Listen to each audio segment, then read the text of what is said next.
eno tsara ty ninona voaka amin'ny vavanao dia ametraka ny zavatra ilainao eny tananao anatanteraka ny anjara voatendrinao. Ninona voaka avy any am-bavanao amin'ny fotoana dia ametraka ny zavatra ilainao eny tananao. Tsy sabana teny tanan'ny Davida nefa izy niteny hoe fa hovonoiny Goliata dia nataony le izy dia avy eo le sabatra ny fahavalona aminony an'le fahavalo iny any. Ninona ampiasain'ny fahavalo aminonanao androany? Apetraka Andriamanitra eny tananao izy dia iny andresenao ny fahavalo iny avy eo. Raha tianao amena anao tovy mafy. Ohatra farany dia Joba. Joba zay nandatsy mety maty tamin'ny alalan'ny teniny. Joba 14:14 raha misy lehilahy ho faty mbola ho velona avy izy amin'ny andro rehetra nanendrenana dia iandry mandra-pahatonga ny fiovako. Misy fiovana tonga ho an'olona eto androany. Misy fiovana tonga ho an'olona eto androany. Raha tsy afaka sakana ny devolo ny filazana ho an'le izy dia tsisy devolo afaka anakananao tsy ahitan'le izy. Raha tsy afaka sakana ny devolo ny filazana ho an'le izy tsisy mpamosavy tsy piskidy afaka anakananao tsy ahitan'le izy. Milaza aminao androany tsisy devoly afaka anakana fahitanao an'le izy.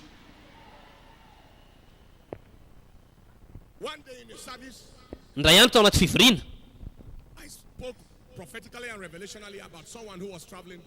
niteny ara-paminanina ana lehilahy zay no voyage tany Chine dia hoentan'Andriamanitra izy dia hoentan'Andriamanitra miverina tsara koa avy eo dia nody izy dia niteny anay izy avy eo zaho izy andeha ho any Chine amin'ny zoma zao ndana ho dia miverena dia miontsika rehefa tonga ianao dia lasa nanao le voyage dia lasa nakany Chine dia rehefa nody izy teo anelanelan'ny Chine sy Dubai tany anaty roplanina teny ambony teny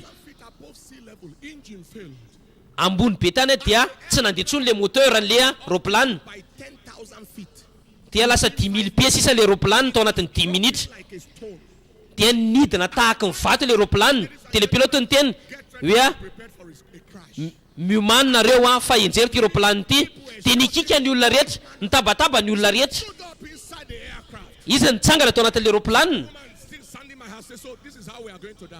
dia zao fomba hafatesantsika ve ozy ny olona rehetra dia nefa le vavy mijoro tao anaty roplanina nareo raha ho faty za kosa tsy ho faty ozy izy le ry vehivavy. Ny pasterako niteny ana hoe miontsika rehefa miverina iony zay satria tsy maintsy hiverina dia niditra tamin'ny fitenin'ny fanahy masina izy tampoka teo tao anatin'ny 10 minitra dia nanomboka niakatra indray le roplanina nanomboka stable le roplanina dia palote ny teny hoe tsy fantako inona zavatra anseho fa manomboka mandeha ndray zao le roplanina ny zavatra rehetra dia milamina zao efa milamina ny zavatra rehetra zao aleo laza aminao raha enjery io dia ianao tsy ao anatiny raha ao anatiny ianao dia tsy afaka ny enjery io manaova mainina mafy.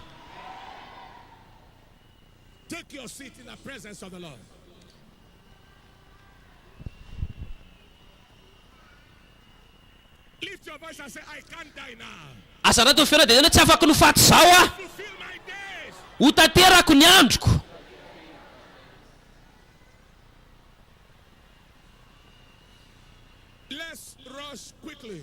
Andohary aingana be inona ny fiatraikany na ny vokatry ny lela manana vokatra ny lela anankidimy amin'Andriamanitra aloha ny zavatra tenenao dia misy fiatraikany amin'Andriamanitra dia Andriamanitra mamalo. Numéria 28:14-28 araka ny lazainao dia zay no ataoko. Isaia 44:26 Baiboly miteny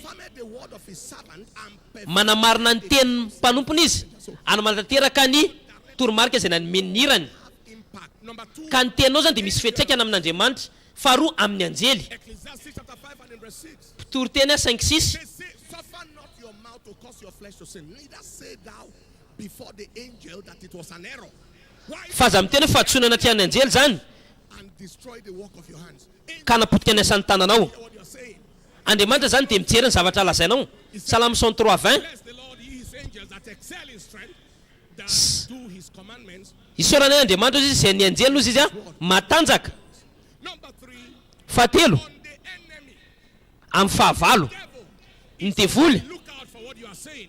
dia mijery ny zavatra lazainao. 18 verse 44 and verse to 45.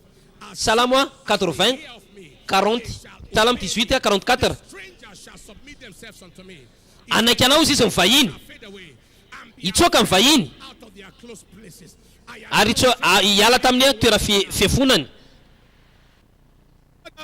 Exodus chapter 15 and in Exodus 15, Exodus 15 13. and in verse 13 he said, 15-13. thou in thy mercy hast led forth the people which thou hast redeemed. Tahiranao ny famindraponao ny firenena izay navotanao ka hoentinao amin'ny herinao amin'ny fonenanao andefa 7-12 mandeha ny firenena ka raiky tahotra Take hold, ofitra ny mahazo mponina Palestina.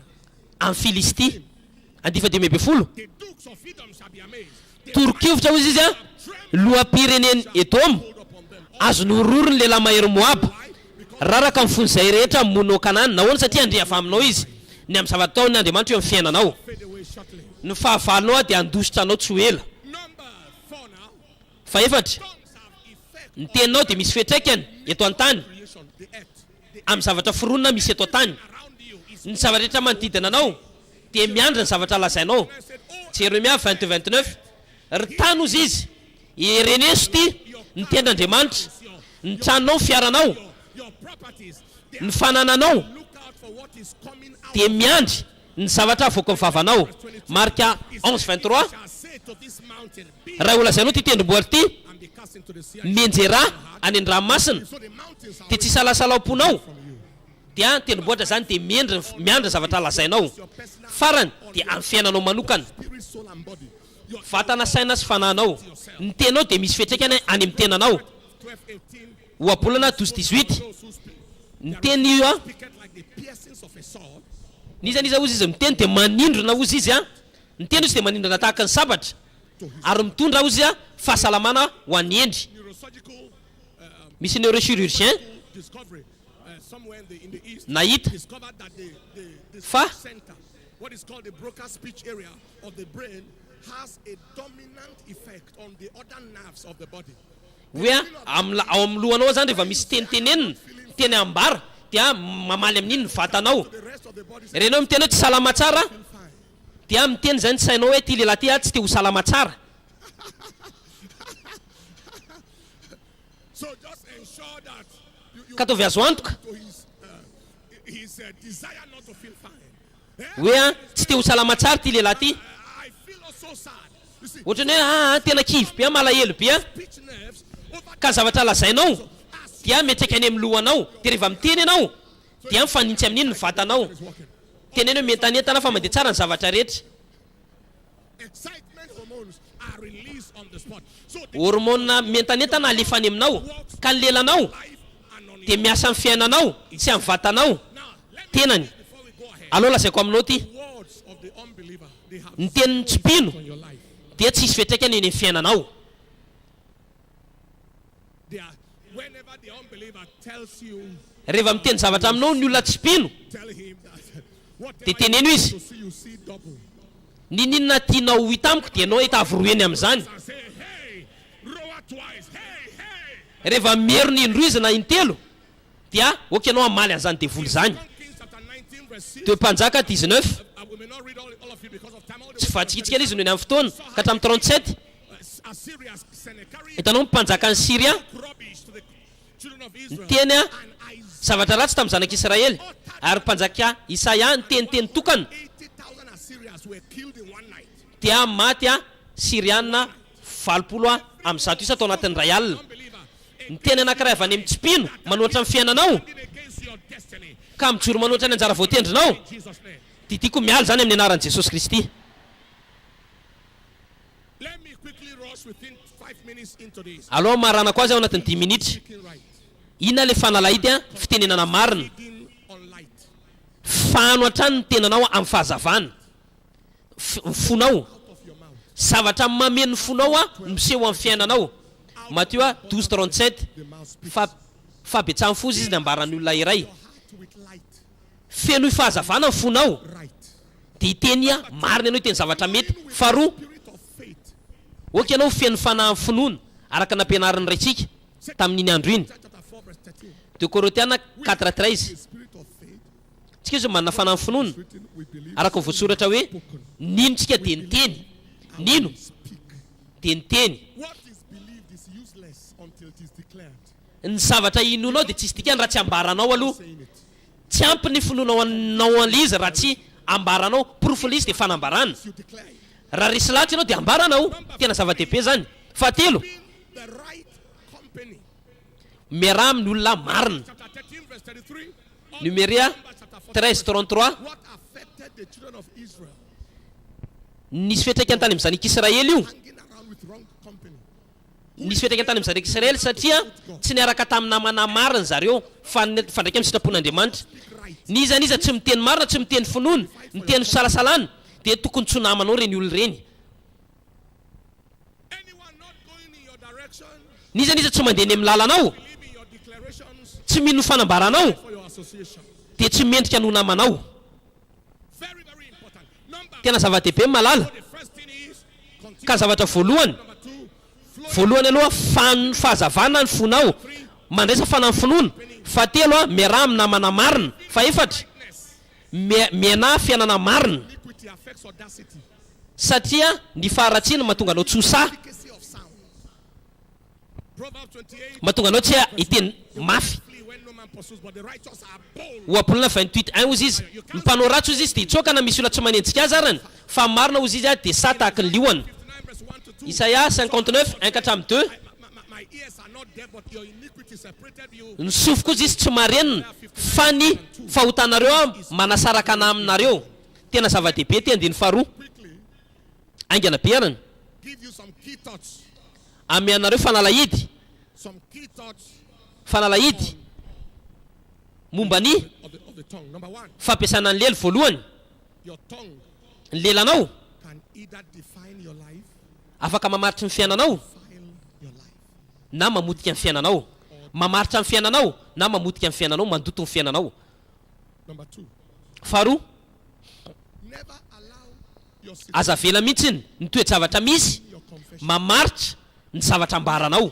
expectation Oka ny fiandrandranao hitarika ny zavatra irainao. to determine Aza vela mihitsy ny toe-javatra misy mamaritra ny zavatra ambaranao. expectation. Oka ny fiandrandranao hitaridalana ny zavatra ilainao. Fahatelo, Never keep quiet. aza mba mangina mihitsiny Determined. rehefa voafaritra ny anjara voatendrinao. Destiny is being decided. Never keep Rehefa voafaritra ny anjara voatendrinao dia aza mangina mihitsiny. Tadio Goliata. And number 4, 5. Faefatra, Until your mouth is widely opened, raha tsy mitanatana ny vavanao closed. dia voahidy ny anjara voatendrinao. It's not widely opened, Raha tsy mitanatana ny vavanao means tightly. ny anjara voatendrinao dia voafatotra trany. Not widely opened, Raha tsy misokatra tsara ny vavanao ny anjara voatendrinao tightly closed. dia ho voafatotra trany ny anjara voatendrinao. Finally, Farany, life turns ny fiainanao dia mivadika, mitsimbadika any amin'ny taridalany lelanao. Ny fiainanao dia mitsimbadika, off mifanintsy tongue. amin'ny lelanao. Quickly, Zao arany aingana be. Russia's days. What is the right use of the tongue? Inona fampiasana marina ny teny? Positive effects.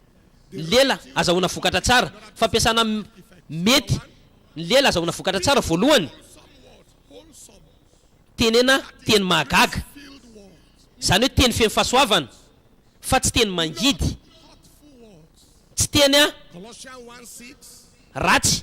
Kolosiana 6 oabolana, Your tongue not speak quarrel. Number 2, oka ny teninao tsy teny zavatra ratsy. Faharoa, tenena tenin'Andriamanitra fa tsy teny mahatonga anao hifanditra aman'olona. Tenin'Andriamanitra fa tsy teny ratsy, tsy teny ratsy ny tenenao. Kolosiana 3:8, Ephesians 5:4.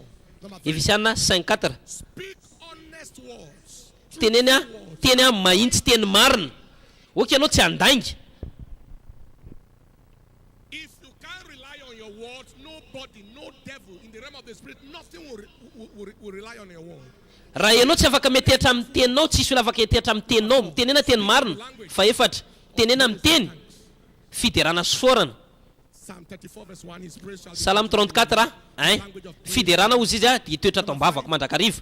Fa dimy, continually. tenenao trany ny tenin'Andriamanitra, tenenao trany ny tenin'Andriamanitra. And De Korinthiana speak in the 3 language of the spirit. tenena amin'ny fomba fitenin'ny fanahy. The spirit. Niza niza vonona amin'ny fomba fitenin'ny fanahy. Stand upon your feet. Tsangana ary amin'ny tongotra ao The shout of feet. miaraka amin'ny kika fandresena mafy. Can you open your mouth and begin to Sokafo ny vavanao, teny vavahinao amin'ny fanahy mandritra ny 2 minitra. 3 seconds? Pray in the spirit. Vavahinao amin'ny fanahy. And pray. Asarato ny feonao dia mivavaha. Pray in the spirit. Sokafo ny vavanao dia vavahinao amin'ny fanahy. Vavahinao amin'ny fanahy. Vavahinao amin'ny fanahy. Vavahinao amin'ny fanahy.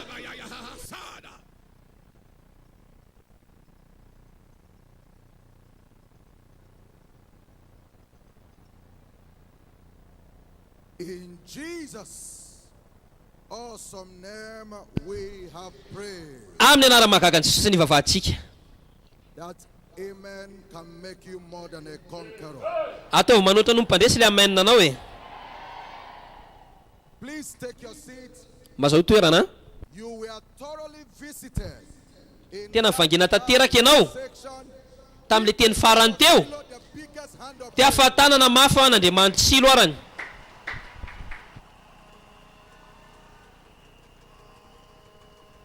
now in this hour of visitation. Zao amin'ny toeran'ny famanginy ity, Shiloh testimony time. fotoana ny vavolombelona ny silo.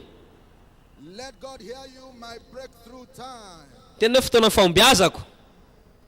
Out of 67 registered testimonies, we shall be 67 zany ny vavolombelona azony zareo a. you hear your name. Dia anankifito ihany zany no a no tenenineny. Was the altar for your testimony.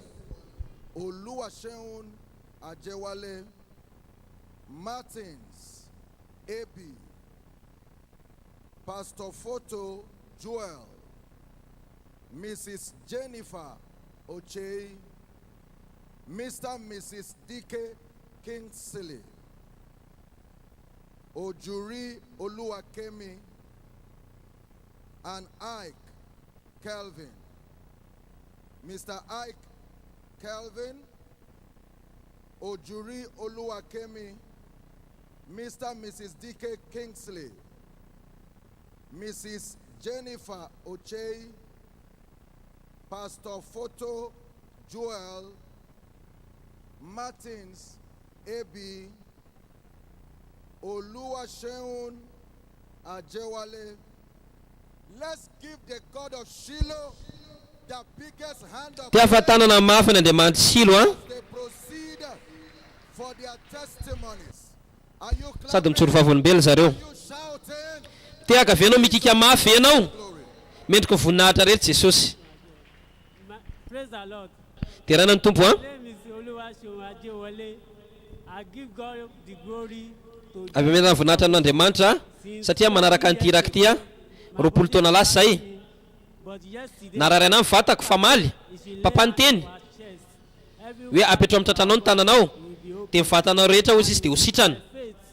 Tamin'ny alalan'ny finoana. Time ago, Papa will also always say, Nisy fotoana izay koa papa niteny. if we believe in God, Raha mino an'Andriamanitra ianao androany. what will come to pass. And Dia inona fandrinao dia ho tanteraka. Dia imaly iny. Dia ninao an'Andriamanitra my body crashed. fa ny vatako rehetra izay naharary anahy. I lay hand on my chest. Nandalo fanentanana dia anjaviny zany. He went. Dia nametraka tanana tamin'ny tratrako a. Dia nanjavina ny fanentanana rehetra fa ngididiana rehetra. 20 taona zany nangididy ny vatany a tamin'ny alalan'ny fanambarana ara-paminana iny. Dia sitrana izy mity ahafantanana mafy an'Andriamanitra.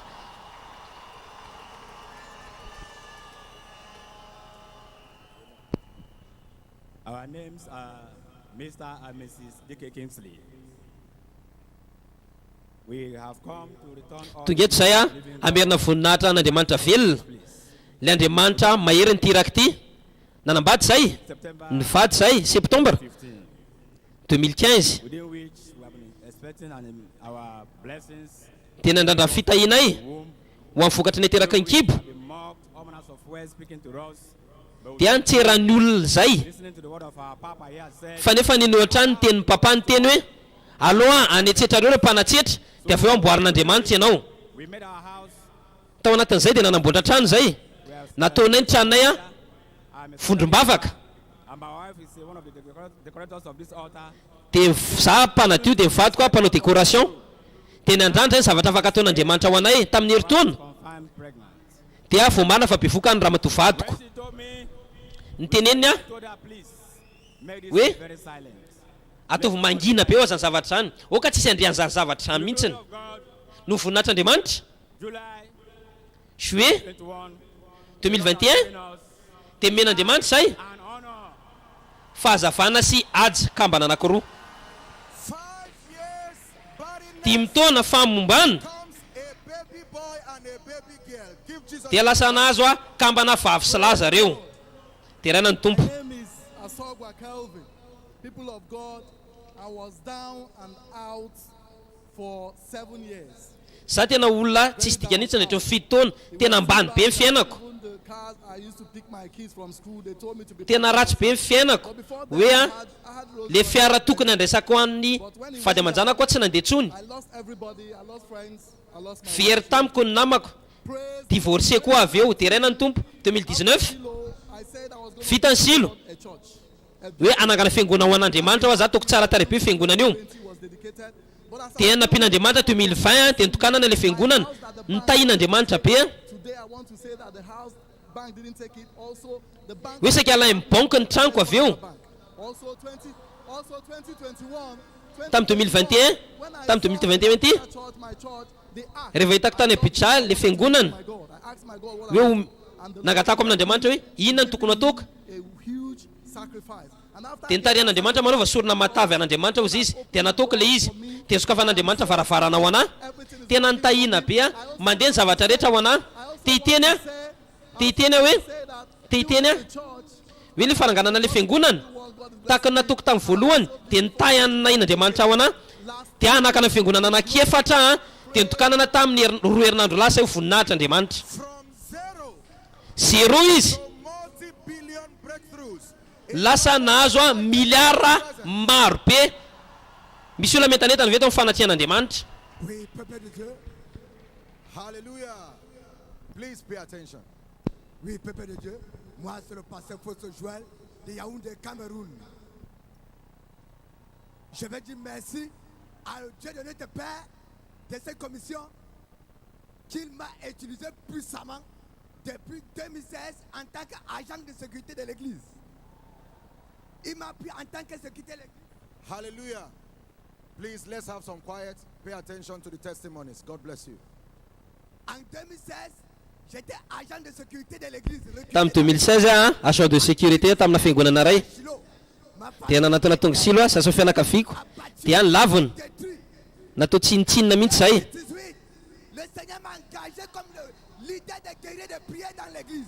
Dia nampiasan'Andriamanitra ho mpiady ambavaka atao am-piangonana. Le leader des coordinateurs des zones de prière. Dia nampiasan'Andriamanitra mpiady ambavaka tatao am-piangonana. Engagé comme un plantateur de l'église en 2020. Et en Tamin'ny 2020 nampiasan'Andriamanitra nanambady a 2021, tamin'ny 2021 pour planter les églises dans les villages. nampiasan'Andriamanitra anangana fiangonana any ambanivohitra. Praise the Lord. Dia raina ny tompo a. Hallelujah. Our brother is called Brother Fosso Joel. He's called Pastor Fosso Joel. He's from Cameroon. He wants to Pasteur avy any Cameroun izy a tia miarina voninahitra an'Andriamanitra. Nampiasan'Andriamanitra izy a tahin'Andriamanitra teto amin'ny tirakty izy. 2016. He Tamin'ny joined the 2016 commission. nanaraka ny tirakty izy. He was a security agent. Sécurité izy a mpiasa tato am-piangonana dia nampiasan'Andriamanitra izy amongst the pastors in the satria voaray anisan'ny paster izy a used him to tato amin'ity fiangonana ity dia nampiasan'Andriamanitra izy and today there is tany amin'ny toerana tsisy fiangonana dia zao misy fiangonana ambinina any tia miarina voninahitra an'Andriamanitra izy satria tamin'ny 2020 was gloriously married and dia nanambady a tamin'ny fomba feno voninahitra izy dia nitain'Andriamanitra tamin'ny fianakaviana izy influence. He wants to give glory to dia androany a manana fahabetsahana izy To God be the man'Andriamanitra amin'ny voninahitra. Somebody celebrate Jesus some more. Mankalazay ianao an'Andriamanitra. Praise the Lord. Dia raina ny tompo. This is Jennifer Ochehi. I've come to return all the glory Tonga eto izy a miarina voninahitra an'Andriamanitra silo a. who destroyed 6 years of marital delay in my life. Izay nanapotika enitaona fahatarany fanambadiana tamin'ny alalana fanambarana ara-paminanina. Tamin'ny 2015 nanaraka ny Universe And since Shiloh famvoninahitra makavoninahitra dia ninon'Andriamanitra fombiazana ara-panambadiana tamin'ny herintaona dia tonga teto ny rangavato dia niteny an'Andriamanitra raha tsy ampiterinao aza dia atory ato Shiloh tamin'ny alfanokafana ny papa nanambara hoe raisony styléonao sy ny taratasinao dia soratiny datina mariagenao dia nizany izy mino an'Andriamanitra dia tamin'ny herintaona nino Andriamanitra tamin'ny refiny hafa dia mivavahako le izy dia nino an'Andriamanitra tamin'le teny fikasany ozy ny teninao tamin'ny mpanomponao hoe nasiako vaina fony lelanao rehefa tenenao le izy dia hitanao rehefa vita ny silo dia nahita mivady koa dia nakadaty zay novambra dia nataon'Andriamanitra le izy 6 years enitaona marital delay fahateran'ny fanambadiana to marital breakthrough. Give Jesus tena vadika fahombiazana ara-panambadiana amin'ny tia fa mahatanana mafy an'Andriamanitra ianao I came to return all glory to God of this tonga eto merina ny voninahitra ty raky ity zay matokoloka raha ka tsy mety raraka tamin'ny 2019 nisy rangaha zay nitsoro fahavolombelona teto by passing his ICANN exam after 10 years of starting the program. He said two Yeah. papers held his qualification for long. I keyed into this testimony as two papers have delayed my qualification as an ACCA chartered accountant for almost 10 years then. After my not qualifying has brought so many reproach and stagnation in my career advancement. After Shiloh in January 2020, I passed one of the papers and left with one. I kept reminding God of the brother's testimony, and to the glory of God, April 2021, I passed the final paper after 8 attempts of that particular paper as an affiliate of ACCA. temera voninahitra amin'Andriamanitra zany a fanana l'examen imbalo a dia nisy a mikatso mifandrarako zany a dia nisy lehilahy zay nitsoro fahavolombelona teto dia mifandray tamin'le fahavolombelona le lehilahy dia afaka examen ihany amin'ny farana ho an'Andriamanitra amin'ny voninahitra temera voninahitra an'Andriamanitra fa tamin'ny 2020 dia nisy a problème tamin'ny rein tamin'ny 2020 hoe tsy afaka novela ntsony fa tokony atao transplantation zany a ny rainako dia nefany a 14 millions naira le opération zany efa tsy nanam-bola dia nisy olona nanasa anata tia silo dia le fanafody tokony ahoaniko dia tena vola be dia menana le vola ividanana fanafody nefany a nampiasaiko le vola natao frais tonga tany Lagos dia mimeko an'Andriamanitra tatia silo le ambom-bolako dia niteneko Andriamanitra tsy maintsy tranonao aza satria za tsy afaka manao le opération rehefa tonga tany airport arkora dia anisan'ny zavatra anankiray voaraiko dia papa niteny ianao tsy afaka hiala amin'ity silo ty a miaraka amin'ny olana anao etonao teto dia niteneniko eo tsy afaka mody miaraka amin'ity olana ty intsony a dia noho ny tamin'ody a dia nalaiko le dililoko tamin'ny volana juin nanomboka ny ratsy le zavatra dia nalefa tany amin'ny hôpitaly dia rehefa tonga tany a dia nalaiko le ositra dia nysotroko le izy atsasaka le ositra nysotroko dia nanomboka ny joro a dia lasana dia nanao scanne dia nitondra le vokatra ry zareo le dokotera dia professeur dia ozy izy tsy azoko ozy izy ty a zavatra monsieur ty tsy azoko izy ty zavatra monsieur ty dia tenena tokony hanao test fandroany dia niteneko izy dokotera zaho tsy manana 260 000 naira anaovana test tsy manina fa alohako ny vola ozy izy dia lasa izy nanao test fandroany dia mivoaka indray le résultat dia tsy azoko indray ozy izy le dokotera dia niteneko izy zaho a mahatakatra amen zaho amin'ity silo ty ianao nitsoro vavolombelona manaraka dia afatanana mafy ho an'Andriamanitra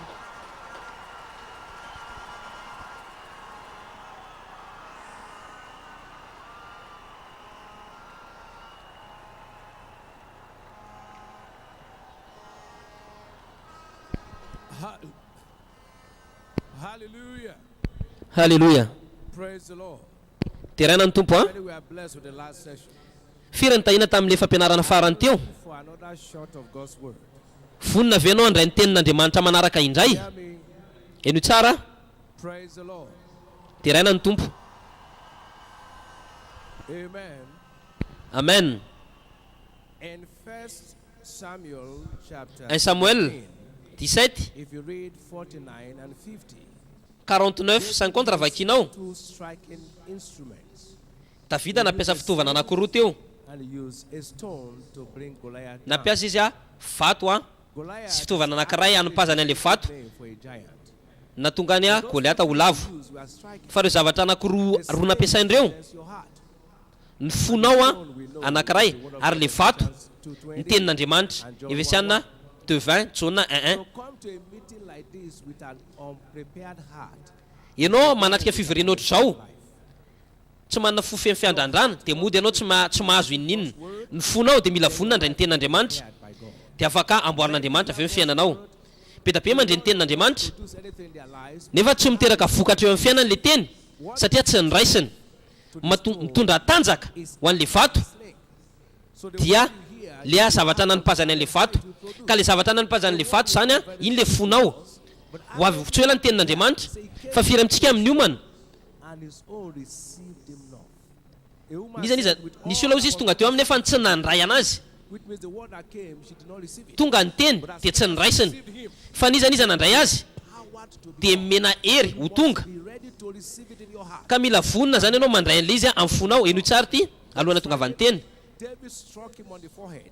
That was Davida ozy nanisy anazy teny amin'ny andriny. that Goliath had. Every Teo rery ihany ouverture nananana ny Goliath, ny ambo rehetra dia voaro. weakness of Goliath Ny fahalemeny Goliath anankiray ihany ny asiany Davida, that can expose the ka ny tenin'Andriamanitra rery ihany ny afaka conqueror. ny ouverture ho amin'ny fahavalo. So when God's word comes, you see how Fantaro fa rehefa tonga ny tenin'Andriamanitra dia fantatra fa tena malemy be ny devoly ary andresa azy ianao androany. the word of God. Firy ary ny vonina andray ny tenin'Andriamanitra. I will soon be bringing God's word. Shall we? Ny rentsika dia hitondra tsy ela ny tenin'Andriamanitra, ndao tsika hitsangana. And my heart is set to receive from you. Teneno Andriamanitra vonina ny foko andray ny teninao, In the name of Jesus. dia hitondra ny tenin'Andriamanitra ny rentsika.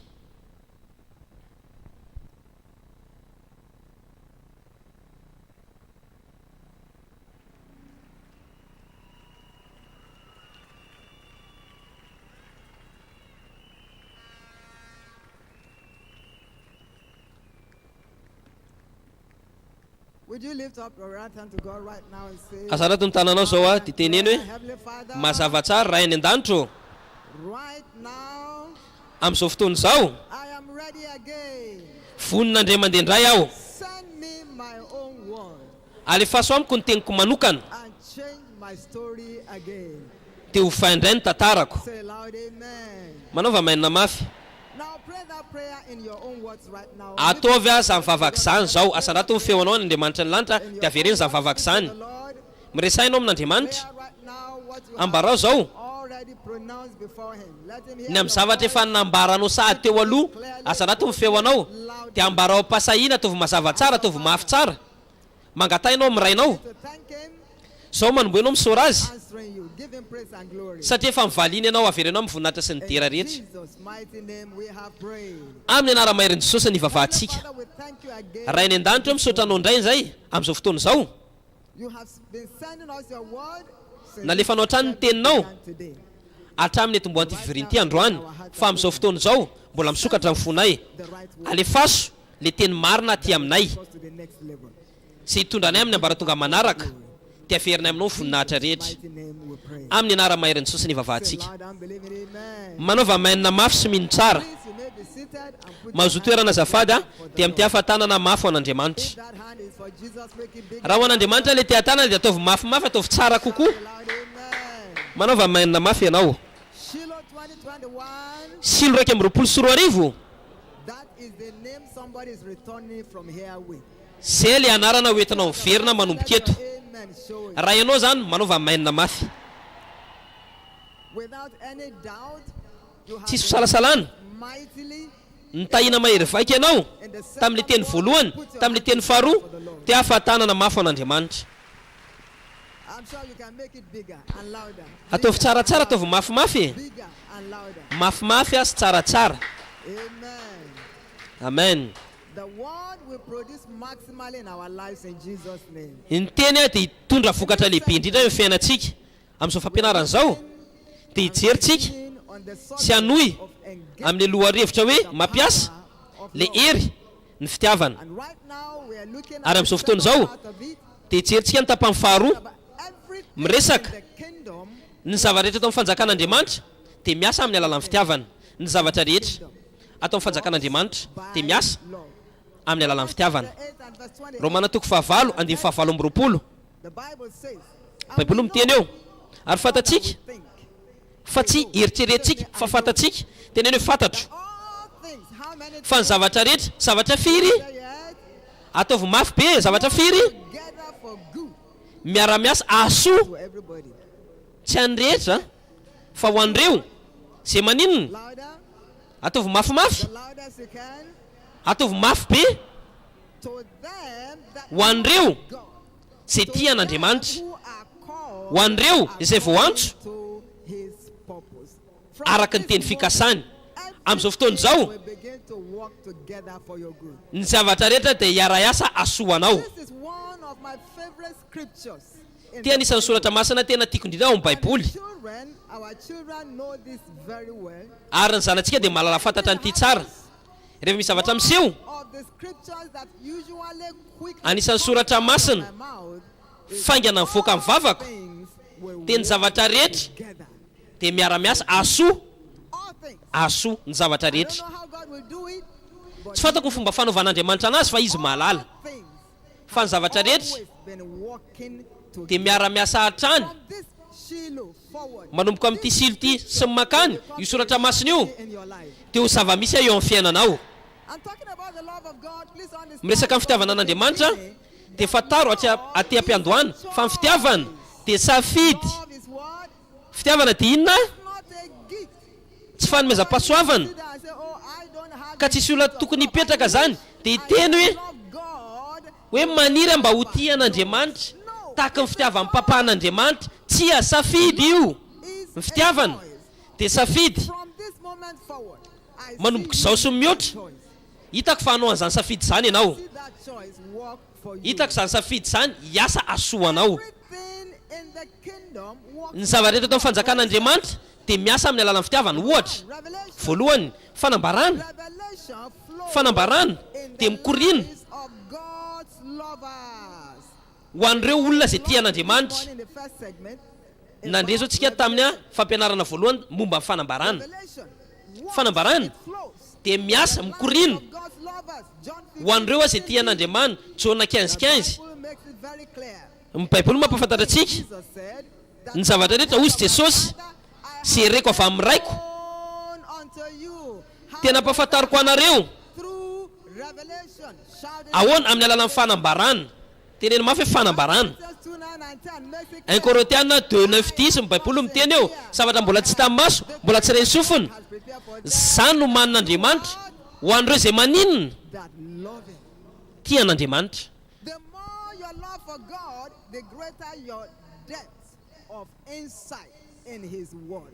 Arakaraka ny fitiavana an'Andriamanitra ny idiranao lalina amin'ny tenin'Andriamanitra. Lazaiko hatrany ty amin'ny alalan'ny mpanompon'Andriamanitra ny fanambarana rehetra dia mahatonga fiainanao iova. Lehilahy na lehibe an'Andriamanitra anankiray izay, Pasteur Yonggi Cho, niteny apetrahany amin'ny tany maina ozy izany amin'ny désert dia mio 3 volana fanangana fiangonana 10,000 personnes any amin'io désert io. Ahoana ny tenena an'izany lehilahy zany? Efa nahazo fanambarana sahady izy amin'ny alalan'ny fitombom-piangonana, momba fitombom-piangonana. Teneny raintsika eto foana Kenneth Hagin nahazo fanambarana izy. Marka 11:23-24. Rehefa keno soratra masina io androany dia Kenneth Hagin, ohatrany Kenneth Hagin mihitsy nanoratra anazy satria amin'ny toriteny rehetra dia hitanao hitenen'io soratra masina io foana izy. Le teny finoana dia tsy nomena azy irery ihany fa lasa pahany mamy izy amin'ny alalan'le teny. Misy lehilahy mitady manana aretin'ny fo dia nitenenina izy fa tsy ho velona intsony hoe 7 taona fa amin'ny alalan'ny fanambarany tenin'Andriamanitra izay niraisiny sitrana fotsiny izy tamin'ilay retony fo fa niaina izy efa ho lasa 7 taona tena hoe fanambarana raha tonga eto Shilo anao na Canaan na fanarana vatana manara-tany ka raha misy aretina ny vatanao ilay Andriamanitra ny lanitra zay manangana an'iraintsika amin'ny finoana tena tekinina tamin'ny fandriana marary iny koa ny hamangy anao. Manaova mainina mafy. Taty fa volombela zay rentsika tamin'ny vavolombela farany zay rentsika teo le professeur ny tena ilay zanaky Abraham tsy mahafantako izy izy ninona tena hoe momba anao, tena hoe nilo akaikinao momba anao, tsy ho takatry ny devolo momba anao, tena hoe raisiko zany. Paul amin'ny Baiboly dia lehilahy tia an'Andriamanitra. 1 Petera 3:16 tenenitsika ny abetsahany fanambarana nanoratra zavatra maro be, nanoratra zavatra maro be izy tena hoe fanambarana. Jona le malala an'Andriamanitra dia nana fahaiza manao anatiny dia nanoratra boky ny Apokalipsy noho ny amin'ny fahaiza manao tao anatiny. Nahoana? Satria lehilahy tia an'Andriamanitra izy. Firy amintsika ny tia an'Andriamanitra atao trano andro amin'ny maraina afafa amin'Andriamanitra ny tananao dia tena hoe raha eo tiako ianao manaova mainina mafy. Manomboka amin'ny Shilo 2021 ny Andriamanitra ny lanitra anao batisa anao vaovao indray amin'ny fitiavany. Manaova mainina mafy. Ny zava-rehetra tao amin'ny fanjakan'Andriamanitra dia miasa amin'ny alalan'ny fitiavana. Ohatra faharoa tena hoe finoana amin'ny ala fanokafana mpanompon'Andriamanitra atao trano nitondra antsika tamin'ny dia ny herin'ny finoana ary io finoana io dia miasa amin'ny alalan'inona amin'ny fitiavana. Na mahery vaika takanao na finoana dia mamokatra io amin'ny ambaratonga sy ny laliny ny fitiavantsika an'Andriamanitra. Galatiana 5 mampafantatra antsika. Galatiana 5:6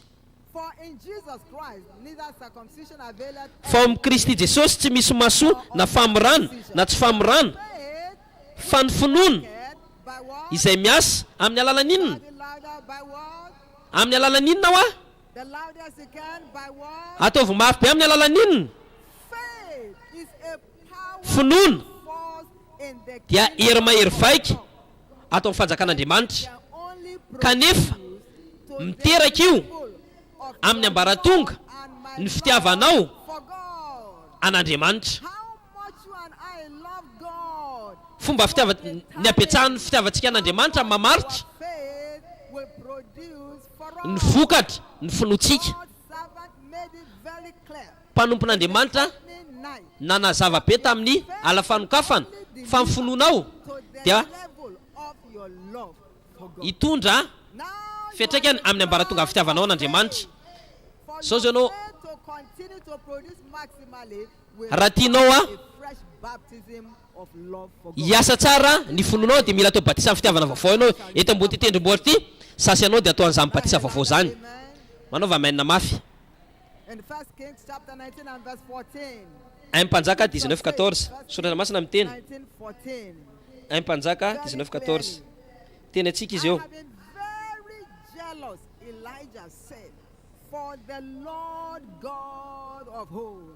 Fa Andriamanitra tompony maro nafana dia nafana amin'ny foko izy izy ho amin'ny fitiavana an' Jehova. Miresaka fitiavana an'Andriamanitra io niny mikasika an'Andriamanitra sy ny fanjakany dia mahakasika sy anao. Fitiavana an'Andriamanitra, fitiavana an'Andriamanitra. Tsy gaga ny finoana dia miteraka vokatra betsaka kokoa teny amin'ny fiainan'ny Elisa. Tadio fa ny mpaminany ratsy eo amin'ny fiainanao dia nomboka hikohaka eo aminao reny. Manaova mainina mafy. 1 Corinthiens 13:2. Tsiro tsara ny teny Baiboly eo. 1 Corinthiens 13:2. Enona manana fanomezam-pahasoavana faminaniana rana ka mahalala ny zava-miafina rehetra sy manana ny finoana rehetra afaka manenjera tendrombohitra kanefa tsy manana fitiavana dia maninonao tsinitsinonao tsy haina fiainana tsinitsinona tsony ane ianao. Manaova mainina mafy. Teny mafy eo tompo apeo mba ho tianao bebe kokoa ka ny finoana dia lasa momba raha tsisy fitiavana ka ny anjara voatendrinao dia tsy momba intsony. Ny zavatra rehetra atao fanjakan'Andriamanitra dia miasa amin'ny alalan'ny fitiavana. Ohatra fahatelo tadio fanambarana ny voalohany, faharoa dia inona finoana, fahatelo dia ny ositra. Ny ositra dia mitombo miankina amin'ny fitiavanao an'Andriamanitra. Tianao voaositra kokoa noho izany mandraisa fahasoavana ho tian'Andriamanitra bebe kokoa. Salamo 45:8. Tsara tsara ny tenin'ny Baiboly eo. Salamo 45:8.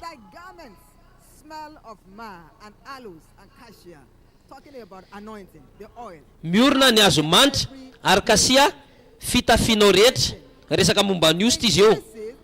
Mitombo arakaraka ny fitiavantsika an'Andriamanitra, arakaraka ny tiavanao an'Andriamanitra dia arakaraka izay koa ny fikoronana ny ositra ao aminao. Asan'ny apôstôly 15, asan'ny apôstôly 19:15 miresaka ny devoly. Paul ozy izy fantatro fa iza kosa ianao. Paul tsy teo fa le ositra teo amin'ny fiainan'ny Paul dia nseho na tsy teo aran'izy nahoana satria Paul dia lehilahy tian'Andriamanitra. Maniry ositra ianao noho izany mandraisa fahasoavana mba ho tian'Andriamanitra bebe kokoa. Manaova mainina mafy. Satria arakaraka ny tiavanao an'Andriamanitra dia arakaraka izay koa ny ositra hoentinao dia arakaraka izay koa ny asana eo amin'ny fiainanao. Eno tsara miteraky ity tsisy fisalasalana zasy ianao dia provelona ny amin'ny ositr'Andriamanitra dia mitoetra eto amin'ity toerana ity. Mana vavolombelo atao trano ve za? Nandre vavolombelo tsika sy niala teo le vavolombelo farany teo le professeur ozy izy tsy nafantatra nahoana satria izy nandray tena tamin'le voaositra. Tadio nandre vavolombelona maro tsika nisy fotoana lasa betabeta amintsika zay voazon'le mpanao ratsy dia nahita flyers izy silo tao aposiny tadio tao hoe vavolombelona iny dia nenjera le fanasana dia mpanompon'Andriamanitra zay tsy teo nefany nanomboka ny teny tamin'ny teny tsy fantatra tamin'le taratasy latsaka. Teneny hoe ositra, teneny hoe ositra. Tadio le vavolombelona fa ny Abuja ty vavolombelona ty nisy lehilahy ratsy zay avy any ambany tany tianao ny asa ratsiny niditra tao an-trano dia nahita ny saran'ny Bishop David Oyedepo dia lasa zareo nandeha nitsoka avy eo tsy nandroba an'le trano.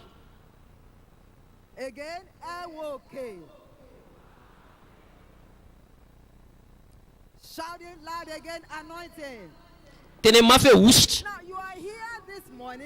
Eto ianao androany maraina tsy fantako izy ianao fa ianao nampitahorina natahotra hoe misy olona ratsy maka ny sarinao dia hoe tena any amin'ny toerana ratsy ny sarinao aza rara iny zany aloha alainy sary ianao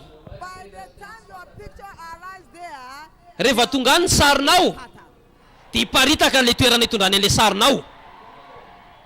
Have you ever imagined Efa nieritreritra ve ianao yourself na efa nametraka fanontaniana ny tenanao hoe olona maro be to take the picture of Oyedepo?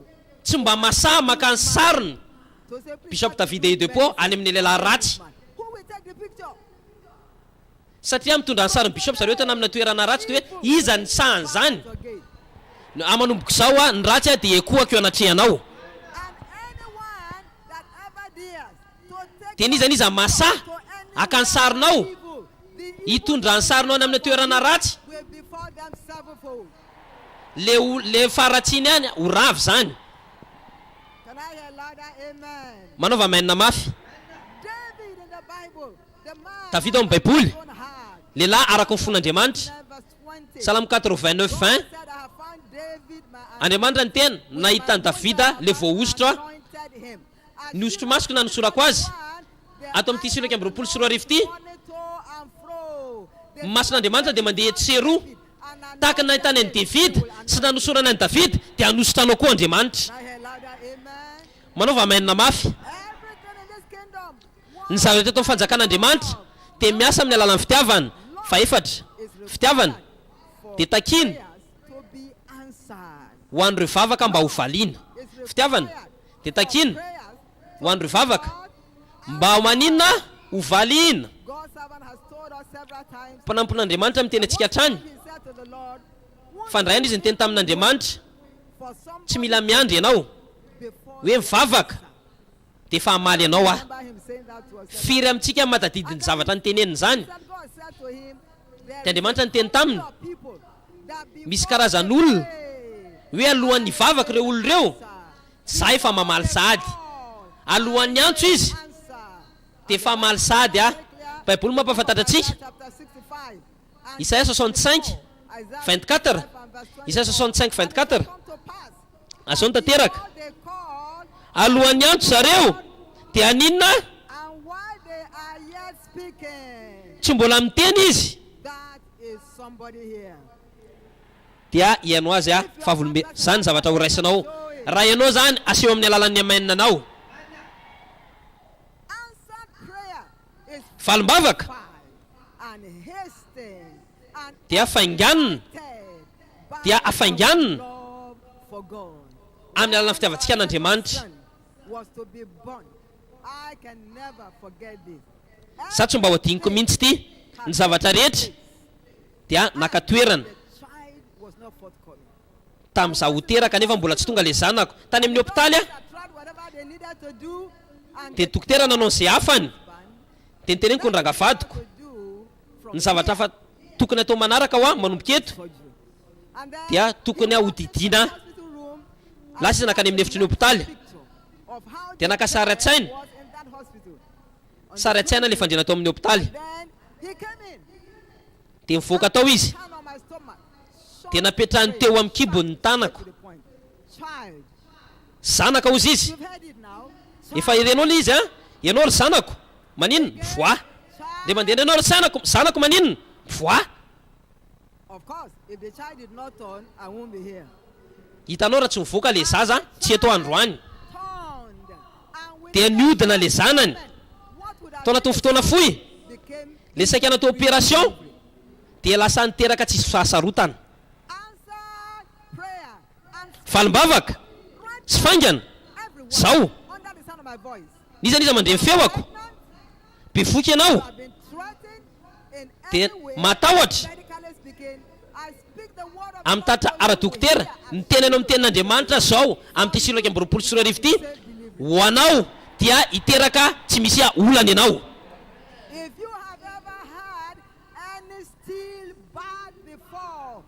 Raha very voaka ianao teo aloha dia ambarako aminao zao amin'ny alalan'ny fanan'Andriamanitra le voaka farany very, ino ny very farany mandrakizay.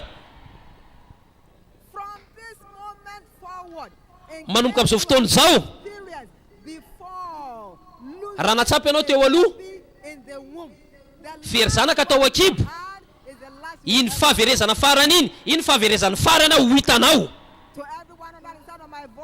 Iza mandre fewako ka bevoka you shall return with your baby alive. hiditra amin'ny trano fiterana ianao raha ivoaka miaraka amin'ny zanakao velon'aina. You shall return with your babies alive. Ivenao miaraka amin'ny zanakao maro be velon'aina. That to celebrate your God. Any olona rehetra dia hiara ivory ankalazany Andriamanitra ao. You are here today, believing God Raha eto ianao of the womb. mino an'Andriamanitra amin'ny ateraka ny kibo, milaza aminao sady arabaina ianao.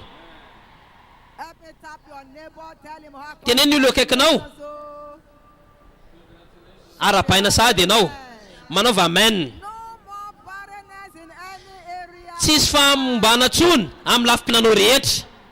The work of your hand shall no longer Ny asan'ny tananao dia tsy momba intsony.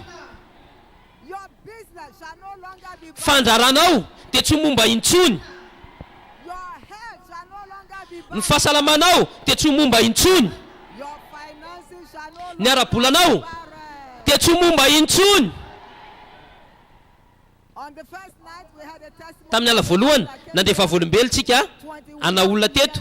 barren. Do you remember Raika amby 20 taona zareo momba tadidinao zavavolombelo zany. Dia tonga teto zareo niaraka tamina kambana. picture to let Mame sarisary an-tsainantsika ampahafantarana barrenness shall be terminated fa famombana on this mountain. dia afaka tapairina eto ambony ity tendrombohitra ity. Good news therefore for you every Manana vaovao tsara ho anao. of the womb. Niza toky an'Andriamanitra ho amin'ny ateraka ny kibo efa tonga amin'ny fotoananao.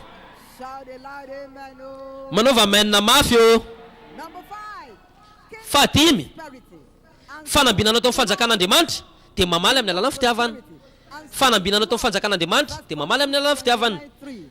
Ein tantara The Bible says, talking about 29:3 miresaka momba ny Davida. I'm giving to the house of my God all Sao izy nameo an-tranon'ny Andriamanitra that I have prepared. Why? Because I ny amin'ny zavatra nomaniko rehetra. my own Nahoana? proper good. You Satria tsy manana ny fananako manokana. own proper good. Anana ny fanananao manokana ne ianao. You shall no longer be found begging. Tsy ho hita angataka intsony ianao. If you came here with any weight of debt upon Raha tonga eto ianao manana vesatry ny trosa today, God eny amin'ny tendanao, manana vaovao tsara ao anao androany. Hoentin'Andriamanitra mivoaka tao amin'ny troso io ane ianao. begging to eat is no longer your portion. Mangataka mba hihinana tsy anjaranao intsony ane izany. Announce to you Alao ambarako aminao mountain ho an'ny tsirairay avy eto ambony tendrombohitra ity, eno tsara because I heard God say this satria nandrian'Andriamanitra ny teny ana an'ity zavatra ity eto amin'ity tendrombohitra ity. 21 Silo 2:24 empowering Andriamanitra dia ame hery strange way. ho an'olona eto azo arena mahagaga.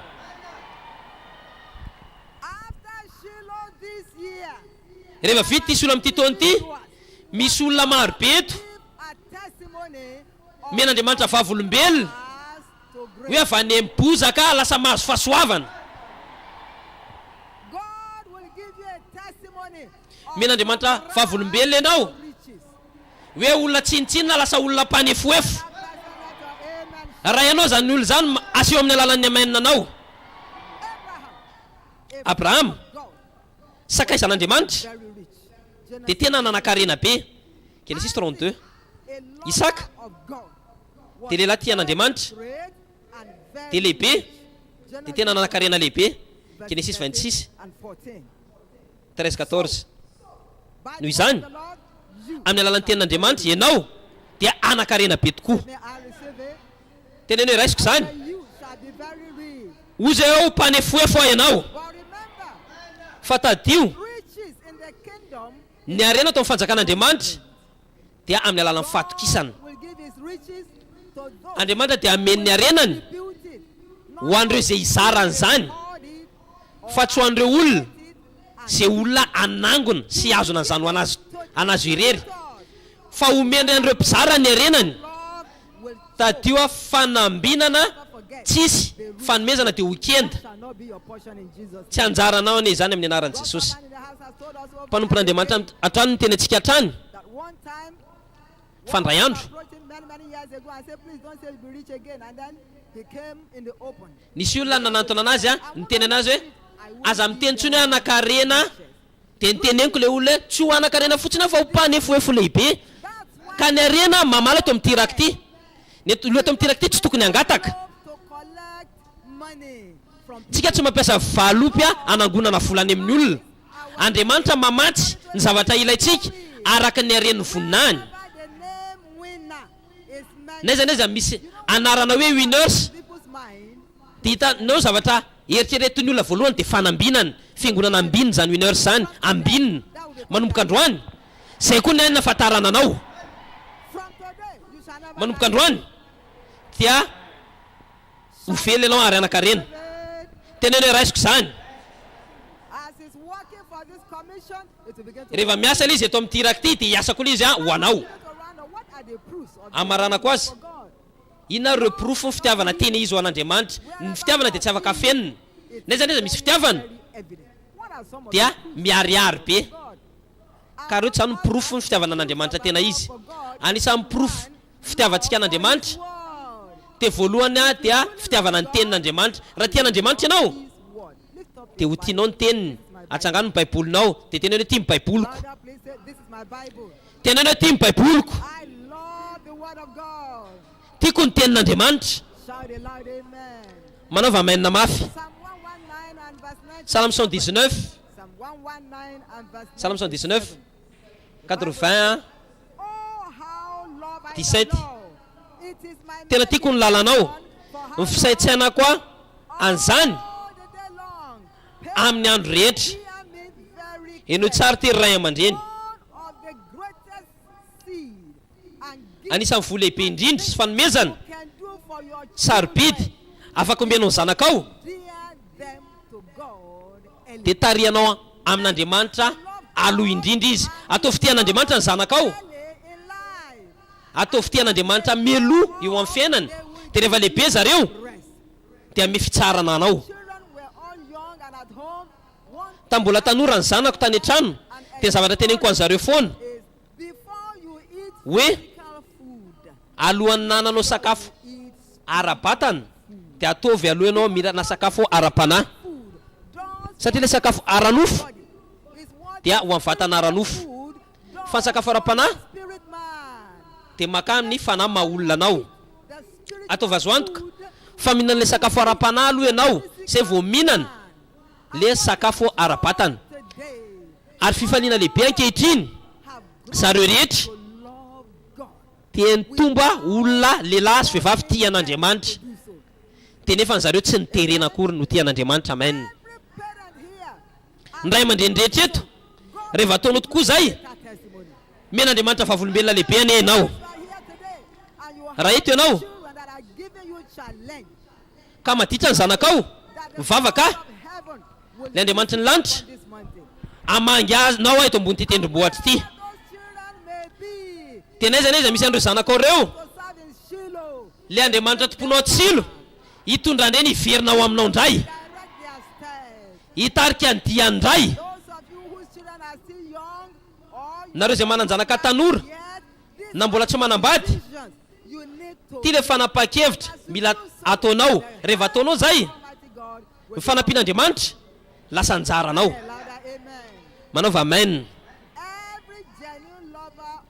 Reo olona tena tian'Andriamanitra marina dia tia ny tenin'Andriamanitra. Manomboka androany fahasoavana ho tia ny tenin'Andriamanitra mihoatra noho zavatra rehetra ray zany amin'ny anaran'i Jesosy. Profaharoa dia fahamarinana. Raha tianao Andriamanitra dia tia fahamarinana ianao. Psalm 25 7 45 7. Raha tianao fahamarinana dia ialanao faharatsiana. Psalm 45 7. Tia fahamarinana ianao dia alanao ninona faharatsiana. Ireo fiarahana miasa amin'ny olona tsy metimety reo dia satria anao tsy manana fitiavana an'Andriamanitra. Manan-klia anao dia fitanao le klianao anao asianao zavatra occasion nefa piesy vaovao ny tokony apetraka ao amin'ny fiarany dia mamerisiona hoe piesy vaovao io. Nytiky zany fa tsy manana fitiavana an'Andriamanitra ianao. Reo lainga rehetra reo fangalarana amin'ny alalan'ny stylo. Ny olona rehetra manao an'izany tsy maninona. Asiko 0 1 2 3 fotsiny eo dia ny ambiny atsofoko any am-posinao. Aza manao an'izany satria tsy zavatra rehetra ne voly. misy zavatra tsy afaka omeny vola anao, ny vola tsy afaka mame famonjena anao, tsy afaka mividy fiadanana anao vola, tsy afaka mame fifaliana ho anao vola, tsy afaka mame fiainana mandrakizay ho anao vola, tsy ho diso ny lanitra ny enao. Mety ohatra fa mba hainao amainina mafy be, tsy ho diso ny lanitra ny enao a. Teneny olo eo akaikinao, ange ianao no tsy ho diso ny lanitra. Manaova amainina mafy. Fahamasinana, fahamarinana dia fanalahidy avy amin'Andriamanitra. Dia nizany izy olona tian'Andriamanitra dia mila ankasitran'Andriamanitra ka manomboka androany le fahasoavana. Tsy hanambara fahamarinana, fanatanteraka fahamarinana, raisy zany amin'ny anaran'i Jesosy. Noho izany karazana endrika ota sy faharatsiana sy tsy fahamarinana sy hananaraka anao teto amin'ity tany Silo ity dia latsaka izany eto. Tokony tsy hanaraka anao hiverina tsoa zany amin'ny anaran'i Jesosy.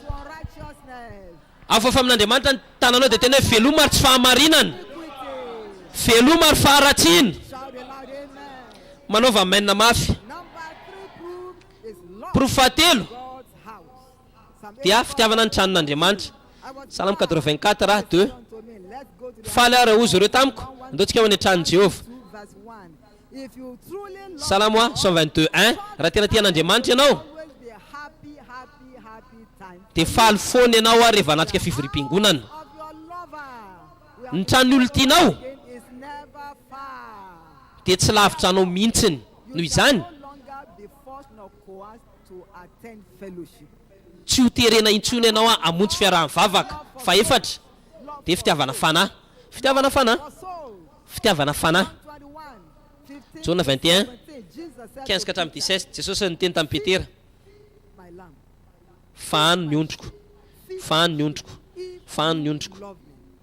Raha tianao aho, raha tianao Andriamanitra dia tianao mamonjy fanahy.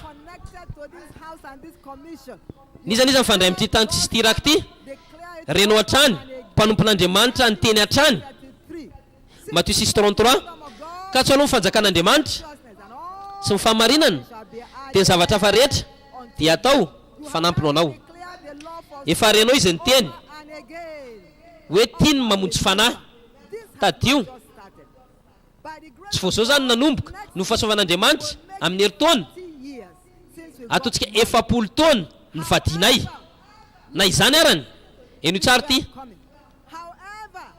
na izany arany talohana nanambadinay dia nanao croisade foana izy, nanotory filazantsara foana izy, nanana groupe zay tamin'izay tany amin'ny université. Rehefa vacances dia mitety ambany vohatra zay, mandeha mitety tanàna, mandeha mitady an'ireny trano kely reny, nitory filazantsara Jesosy Kristy. Ka tsy nanomboka zao izy vao nanomboka hoe nanomboka le asa fanompona, fefa nataony hatramin'izay le izy. Tsy gaga le ositr'Andriamanitra sy fahasoavan'Andriamanitra eo amin'ny fiainany dia mitombo hatrany le fahasoavana dia mody miaraka aminao koa. Manaova mainina mafy. Fahadimy dia fitiavana ny rahalanao atao am-piangonana. Raha tianao Andriamanitra dia tianao koa ny olon'Andriamanitra, tianao ny namanao. Tadio ny tantaran'ilay Samaritana, ho tianao ny namanao raha tianao Andriamanitra. Fa enina dia ho tianao ireo olona sahirana manodidina anao. Ampiasao foana ny fahafahana hoe manana olona sahirana eo akaikinao mba hampitomboana le fitahian'Andriamanitra eo amin'ny fiainanao. Le namanao izay tokony menao vola kely andefasany ny zanany mianatra dia nefany manana fahefana ianao anao an'izany, andana atovy le izy, ndana ampiasao le izy dia maneho fitiavanao an'Andriamanitra ianao. Dia rehefa ataonao zany dia hoentan'Andriamanitra amin'ny toerana avy ianao ny anaran'i Jesosy. Ary farany fafito, fanomezana amin'ny fampandrosoana fanjakan'Andriamanitra. Raha tianao Andriamanitra dia ho porofonao zany amin'ny alalan'ny fanomezanao. Ianao hatrany ny mpanompon'Andriamanitra ny teny, izy tsy mba diso ny ampafolo-karenany mihitsy na indray manderany. Hatramin'izay naseho an'Andriamanitra anazy le zava-miafiny. Raha tsy mandoa an'izany ianao dia tsy ireo fitiavanao an'Andriamanitra. tatika le vavolombelona zay maly nisy karazam-bola ozy izy tokony alefa nosorona tsilo nefa tsy nataony le izy tena andrehatrany izy a ny tenin'Andriamanitra dia avy izy lasa nankatoa dia lasa mora foana aminazy name rehefa tian'Andriamanitra ianao satria tsy hitanao sarotra ny mamea an'olona tianao zany dia rehefa ataonao zany hitaka Andriamanitra novany tantaranao famaranana fotoana zao atsika sy anao hijerena ny tenatsika amreo a manana profon'ireo ve atsika amin'ny fiainantsika dia noho izany mila mitombo ao anatintsika raha tsy hoe reo profo reo dia zao ny fotoana hiatomboanao hiasana ao anatin'ilay izy fa afaka ataoko aminao zao tompo ataovy batisa vaovao a ho amin'ny fitiavana ho anao ataovy mirehatra mba ho tianao bebe kokoa mihoatra noho ny teo aloha tsy anganary amin'ny tangotrao a dia zany ataovy feo anao dia ataovy zany vavaka zany raha io ataovy batisa vaovao a amin'ny fanahy fitiavana ataovy mafimafy raha io ataovy batisa vaovao a amin'ny fanahy fitiavana asarato ny tanana vanana amin'Andriamanitra rehefa ambaranao le izy a dia ataon'Andriamanitra miseho aminao zany amin'ny anara-maheran'i Jesosy manaova mainina mafy dia fa tanana mafy a n'Andriamanitra dia mahazo toerana.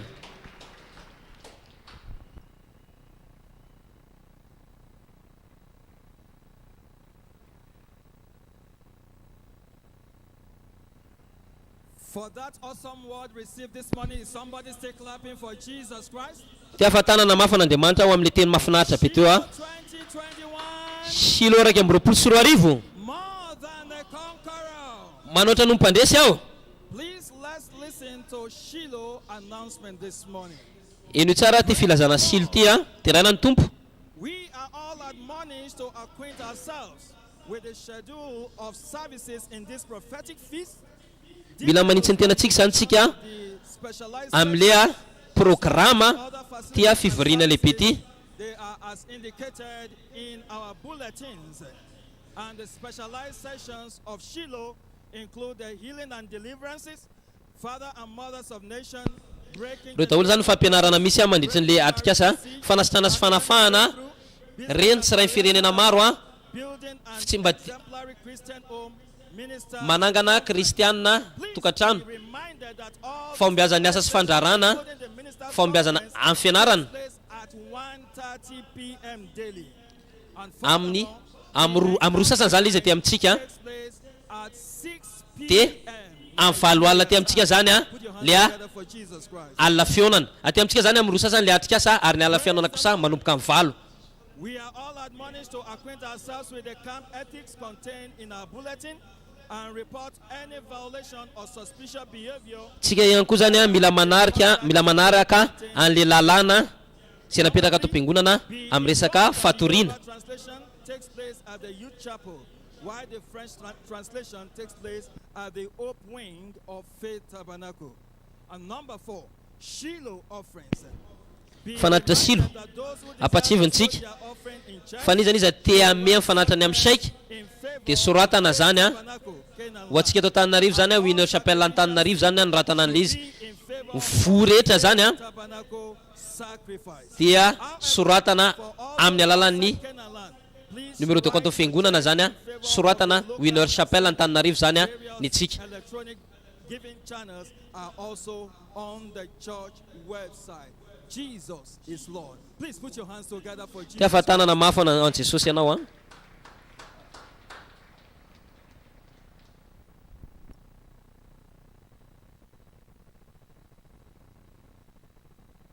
Put your hands together for Jesus again. Tia fa tanana mafy an Jesosy ndray mandeha indray a. It is Shiloh offering time. Fotoana fanatitra ny Shilo. Shout blessing time. Tena hoe fotoana fitahiko. I'd like you to package your offerings. Tikanao a fonosy fanatitra ao fanomezanao zay tianao omena an'Andriamanitra andro amaraina dia araka ny nambaraina teo hoe raha mamesaika ianao Canaan land. Ty sorata winoatra Ampilantananarivo. Any of the electronic giving channels, avail yourself to the screen. Let's remind ourselves from God's word in line with Ten'Andriamanitra miteny hatrany in 1 hoe Kings chapter 3 and verse 3. Mpanjaka 3:3 Ten'Andriamanitra ny teny Solomon ozy izy tian'i Jehova nizotra araka ny tian'i Davida rainy Sacrifice and burnt offering in high places.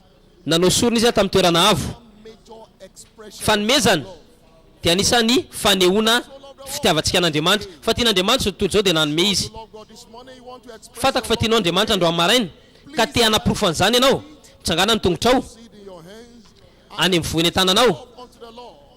dia ambarao amin'Andriamanitra ny fitiavanao Of him ambarao fa tena tianao izy raha io tianay ianao this morning with the menay ianao andro amin'ny maraina son and Lord miaraka amin'ny fofo mifankasitrahana given us. misaotra fa ianao no nameanay voalohany ny zavatra rehetra isaorany anaranay tompo Mighty name we are praying. amin'ny anara-maheran-tsosa ny vavahantsika Rest in your hands in the ambarako aho voatsodrano eny tananao ivoiny open heavens as you give in the name of Jesus. mandraisa fisokafany lanitra rehefa manomena eo ny anaran'i Jesosy voatsodrano ivoiny amin'ny anara-maheran'i Jesosy mazaho toerana The Shiloh Mass Choir. dia raisitsika ny korala ny silo a manao safanimpona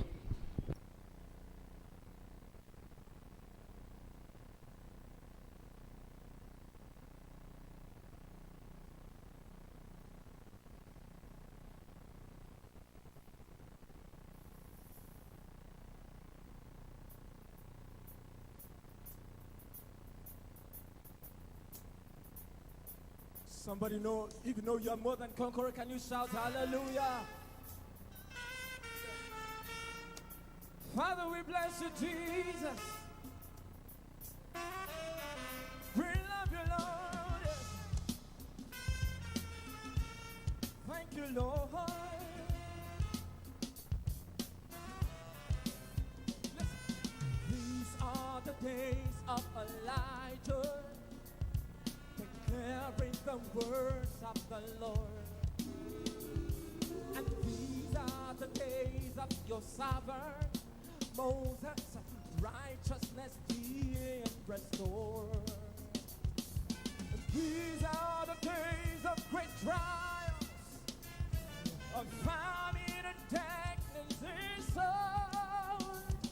And we are the voice in the desert, crying, prepare ye the way of the Lord. Say, He comes, riding on the clouds, yeah, shining like the sun. And the trumpets call, lift your voice, is the year of Jubilee, out of Zion's sea. Oh, see, He comes, riding on the clouds, shining like the sun. At the trumpet, somebody lift up your voice. If the year out of Zion's hill. All right. Said these are the days of Elijah. These are the days of Elijah. Declaring the words of the Lord. Declaring the words of the Lord. All about this building, raise it up, say. These are the days of your servant Moses. Righteousness being restored. And these are the days of great trial, of famine and darkness, and storm. And we are the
field are as wide as the world, and we are the laborers in your vineyard, declaring the word of the Lord. Lift your voice.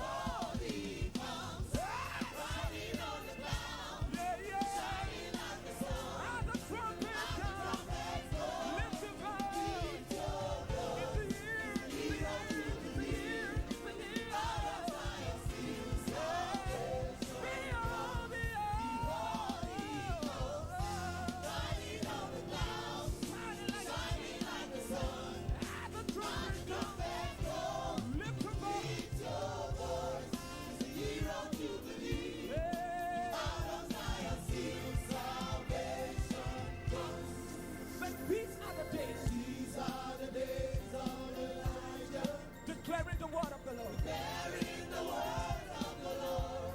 And these are the days of your servant Moses. Righteousness be restored. And these are the days of great trials.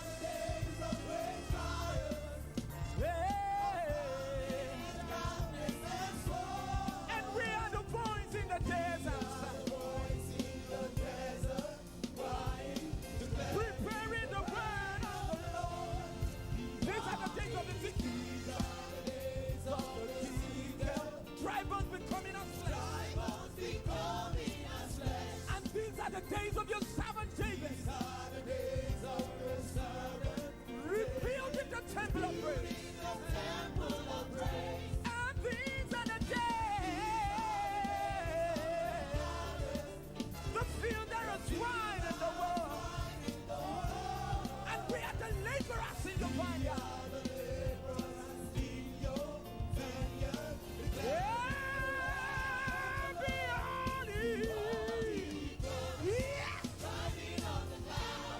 Somebody raise it up. Lift your voice.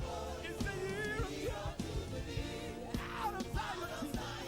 Hey, hey, hey. Beyond the cross. Riding on the clouds. Shining like the sun. At the trumpet's call.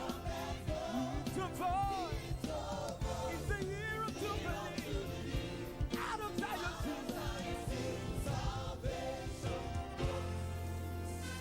How many know that there is no God like Jehovah? Hey, hey, hey, hey, hey! How many know there is no God like our God? Lift up your voice and bless him. Jesus, lift your voice and help me say, no God. There's no one like Jehovah. No God. There's no one like Jehovah. There's no one like Jehovah. Let me hear you. There's no one like Jehovah. No God. There's no one like Jehovah. Hey, hey, hey, hey. Somebody declare, no God, yes. No God, no. Yeah. No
Thank you, Jesus.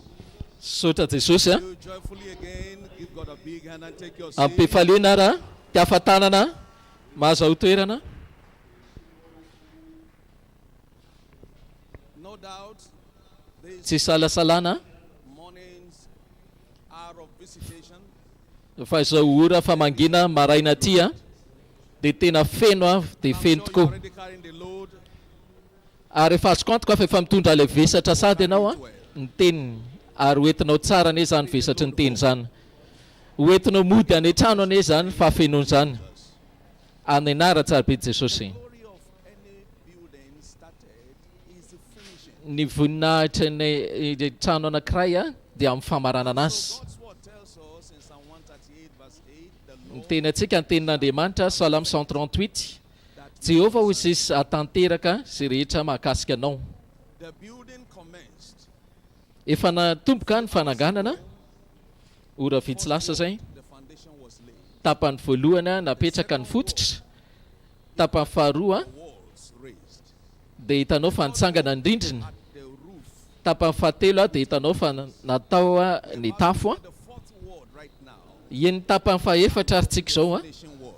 ary zay a ny famaranana lay teny lay hoe fahalavorary. Different colors. Rehefa mandoka ianao a karazany loka His glory, dia mame voninahitra ilay trano, His beauty. ny endriny sy ny fahatsarana. This morning without your Tsy haly eto ianao anio maraina raha tsy araka amin'ny fahatsaranao indrindra. and God's word is Ary ny tenin'Andriamanitra dia iraka fahatanterahana.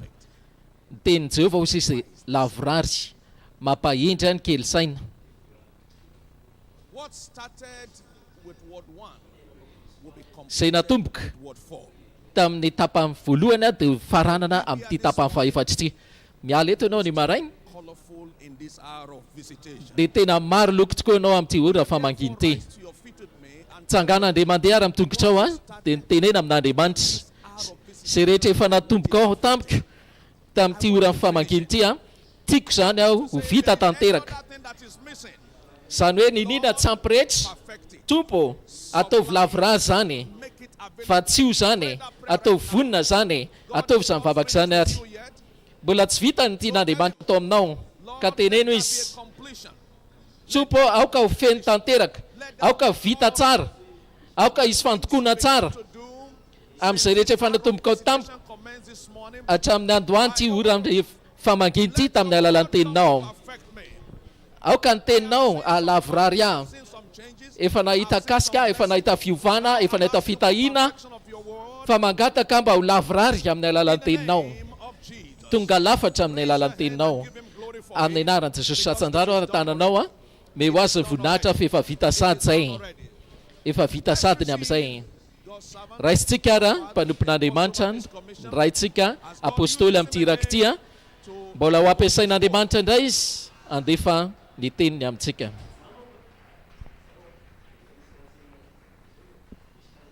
Praise the Lord. Dia raina ny tompo, Praise the Lord. dia raina ny tompo. This is the only inexhaustible Ity ihany ilay text on the earth teny tokana eto ambony tany, because Baiboly. it has some Satria unfathomable depth. misy fahalalina, hoy aoka ry lalina, fahendrena, fahalalàn'Andriamanitra, tsy haikaroana, Past ny finding diany a. out. One generation preached this before our generation. Another generation Ray preached it nitoriana before rehetra their own generation. taranaka teo aloha izay fantory zany, ary taranaka ao aoriana mbola hitory zany hatramin'ny fiandohaniny, hatramin'ny fiandohaniny hitory zany, mpitorin'ny fahamarinana hatramin'ny fiandohaniny. So learning never stops.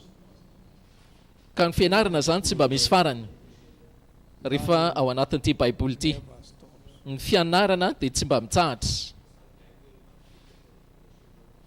But effectual learning we keep moving on. fa ny fianarana mandaitra kosa dia mifindra kilasy ray makamy manaraka. Rehefa afaka ianao amin'ilay testana fanadinana dia miakatra amin'ny ambaratonga manaraka hatrany hatrany, As you behold him.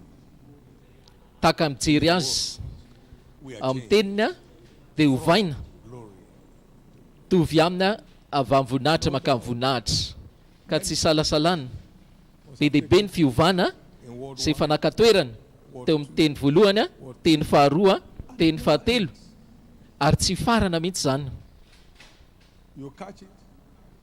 Samborinao ilay izy dia manovanao, samborinao manaraka dia anovanao, samborinao manaraka dia anovanao zany.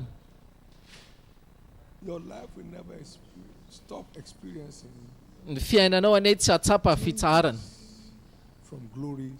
fitsaharana amin'ilay fiovana avy amin'ny voninahitra maka amin'ny voninahitra, tsy atsapa zany fiainanao satria tsisy an'izany hoe asiana kase faran'izany ny fiainana. Fa ny dia marina dia mibalika hatrany mandra-pitatao vonana hatrany hatrany hatrany hatrany, mandra-pitatao vonan'ny andro hatrany hatrany hatrany hatrany hatrany hatrany.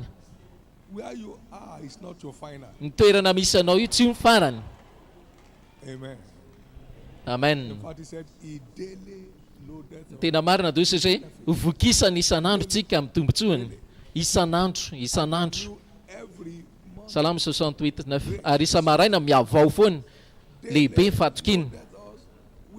Isan'andro tsika omeny ny tombotsoany, fenoy ny tombotsoany. Ka isan'andro zany tsika misy fiovana ambaratonga isan'andro isan'andro. Fiovana ambaratonga ara-panahinao dia hitondra koa fiovana ambaratonga amin'ny asa ataonao. Tsy hijaly fikatsonatsonana ianao e. Ary lalana makany a dia fitohizana mijery azy hatrany ao amin'ny teniny ary mandeha amin'ny fahazavana izay asehony anao dia hitohy foana ianao a amiratra amiratra amiratra hatrany mandra-pitatao vonan'ny andro. Zany anie no tsapantsika isam-batan'olona. Asandrato tananao roa ary ndao tsika me voninahitra n'Andriamanitra na amin'ilay tombony be a izay nomena antsika tamin'ilay tapateny voaloha faharoa fahatelo eny hatramin'ny fiandohan'ny vavaka vao maraina ary. Azafady andao hiaraka amiko mba hisaotra an'Andriamanitra amin'ny fahamarinana sy amin'ny asa. Isaora izy amin'ny fahamarinana sy amin'ny asa. Ny amin'ny tombony rehetra voaraintsika tamin'ity andro ity isam-batan'olona teo amin'ny fanatrehana, isaora izy.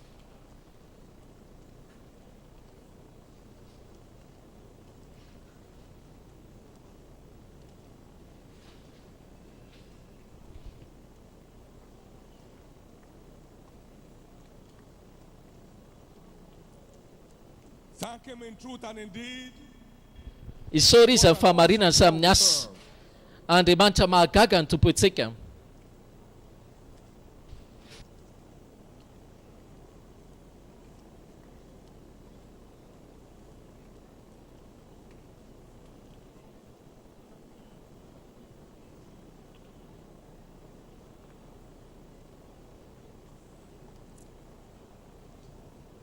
And I ask him, I'm ready for the next benefit.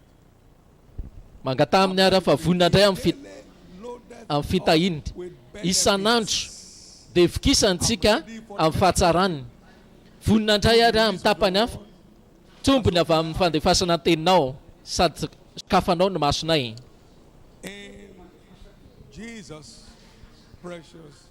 Amin'ny anara tsarabe Jesosy a izay nivavahantsika.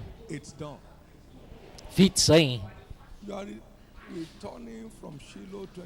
Miala eto amin'ny Shilo raika amby roapolo sy arivo any ianao miaraka amin'ny naranao vaovao hoe manoatra no mpandresy. Miseho zany amin'ny lafim-piainanao rehetra. Ny jentilisa rehetra hita. Hitan'izany any an-tranonao, hitan'izany any toeram-piasanao, hitan'izany any amin'ny lalanao. Ilay zanaka vavy Ziona teo amin'ilay aeroplanina zany na dia nisy korotana tsy ho faty zao aho izy tao anatin'ilay fiaramanidina fa inona no niseho fanganao adala dia tsia tsy abetsahany ao am-pozy izy maninona no mivoaka amin'ny vavy. Amin'ny anaran'i Jesosy ny jentilisa rehetra dia ahita fa tena mitondra anarana vaovao tokoa anie ianao. Gentiles will see. Ny jentilisa rehetra dia ahita A new name. fa mitondra anarana vaovao tokoa ianao In the name of Jesus. amin'ny anaran'i Give the Jesosy. Lord a big hand of praise. Ty ahafantanana mafy ary federan'Andriamanitra Be seated. ary mahazo toerana zafady. Operating Miasa in the realm of more than a conqueror. ao amin'ilay tontolony manoatra no I mpandresy. could call it the series I'm dealing with, but everything we're hearing here is Raha ny tena marina zavatra rehetrika rehetra teto dia natao aneo antsika manoatra no mpandresy. Sy anarantsika rehetra eto dia mizotra daholo amin'ny fanehoana antsika more than a conqueror. manoatra no mpandresy. David said, as we heard in the last, Hozy David araka le resitsika teny farany teo, noho ny amin'ny fitiavako ny firehetako an-trano Jehovah, to show off. Because of fa tsy hoe mba tete iseho, Jesosy hoe ny firehetako ny amin'ny tranonao, that ny my son fitiavako. said, as he built God a house, Rehefa nangana ny trano izy sy ny zanako a, through thick and thin for 7 years, that made the wife to leave. na tonga ny fiainana zany a And izy dikany. because of my affection for the house, Hoy izay noho ny amin'ny fitiavako firehetako an-trano Jehovah dia nomeko daholo izay rehetra fananako manokana. and then house restored, Ny tantara 29:3 life restored, dia miverina amin'ny lohany fiainana, ny tranona sy rehetrarehetra tsy mbadika. the testimonies are not fit for details. Ny vavolombelona ne tena marina mbola tsy ampitsiporiany ary.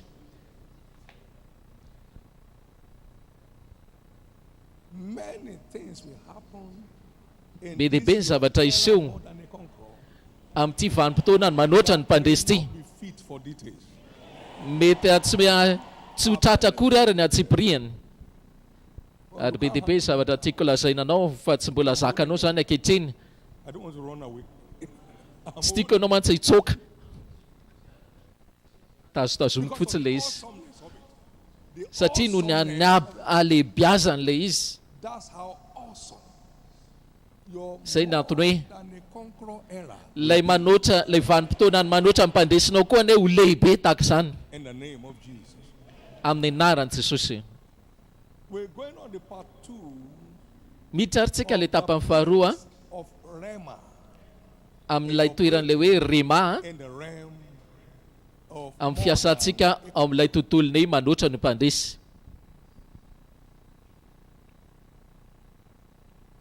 Please know Mario azafady a that Rema is a two fa ny rema mystery.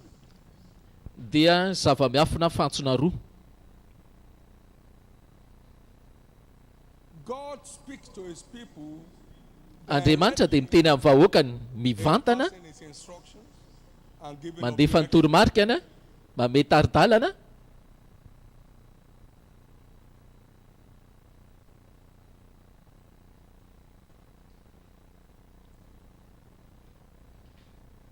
and God answers us by a voice ary Andriamanitra koa mamaly antsika amin'ny feony. which many have not been hearing, but from last night Be dia be mety tsy maheno azy fa nanomboka maly alina. Efa nisokatra zao ny sofinao ara-panahy. on Mount Sinai, Moses spoke to God Teny amin'ny teny bohitra answered him by a voice. Mosesy ny teny tamin'Andriamanitra ary Andriamanitra namaly kosa tamin'ny feo. Exodus 19:19. So you are not assuming God answered Ka tsy raisitsika hoe mandeha ho azy zany fa Andriamanitra dia mamaly amin'ny feony. to know what God is saying. Izay sy mivady kosa mivavaka mba halala izay tian'Andriamanitra ho lazainy.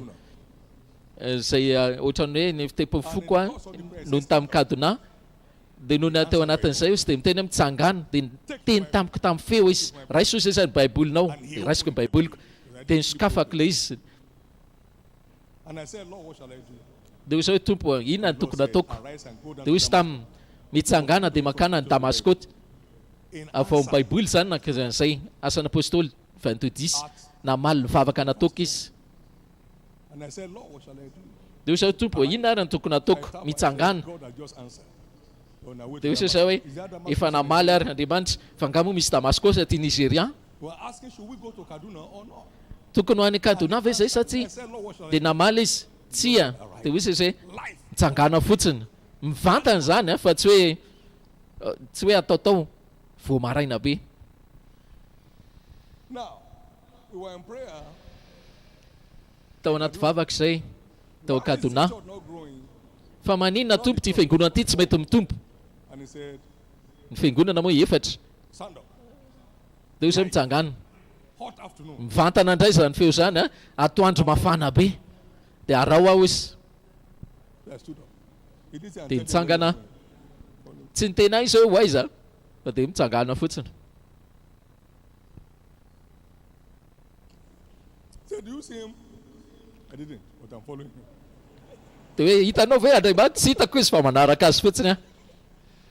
For no man shall see my face and live. Izy izay mahita ny tavaka ianao dia ho velona. Dia mandeha eny aho zany. At the point, he said, now turn back here. Tonga tamin'ny teboka iray dia eto ianao mitodika.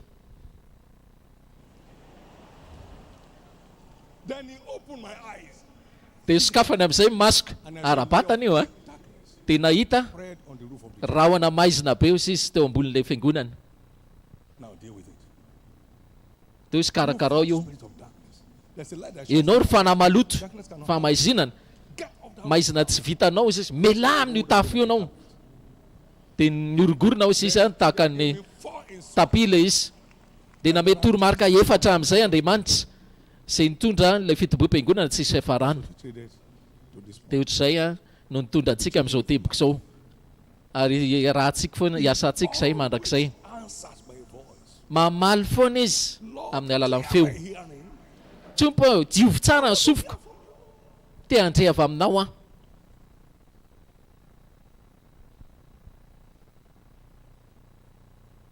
So he can speak to us directly. Ka afaka miteny amintsika izy mivantana. To us Afaka miteny amintsika koa izy amin'ny alalan'ny pejy a soratra masina. Satria ny feo an Jehovah dia ho ambadika ireo teny rehetra ao amin'ny soratra masina. They don't buy experience in the market. Oh. Tsy vidinany an-tsena ny traikefa fa tsy maintsy ianao mivantana hozy izy no azahoanao an'izany a fa mbola miteny amintsika Andriamanitra. Now, seek a quiet place. I want to talk to you. Tadiava raha hozy izy toerana mangina fa hiresaka aminao a. Izay moa ny andohan'ity iraka ity. The next person I saw is, excuse me, is there any? Dia ny manaraka dia hoe mba misy hotely ve aty manodidina aty azafady The tompoko. heavens came down. Dia nidina amin'izay ny lanitra. Ka mbola miteny Andriamanitra. There is no verse of scripture that says, you know, Tsisy verset mihitsy ao amin'ny soratra masina hoe mitadiava toerana mangina. I didn't know it. Raha tsy mantsy izy dia tsy fantatra. God still Fa Andriamanitra dia mbola miteny a ankehitriny. I decree that this Shiloh Didiko ary fa ty silo ty a give you with amelanao tokoa evidence of izay the Spirit proof of God. fa hiteny a Andriamanitsika. God still speaks to them. Mbola miteny Andriamanitra anio. No one among us will miss Tsisy his amintsika reto a footsteps anymore. ho diso ny dia raisiny ntsony ane manomboka izao. Now, interestingly, let's go down to John 10:3. Ndao tsika hijery amin'ny Jaona 10:3-4.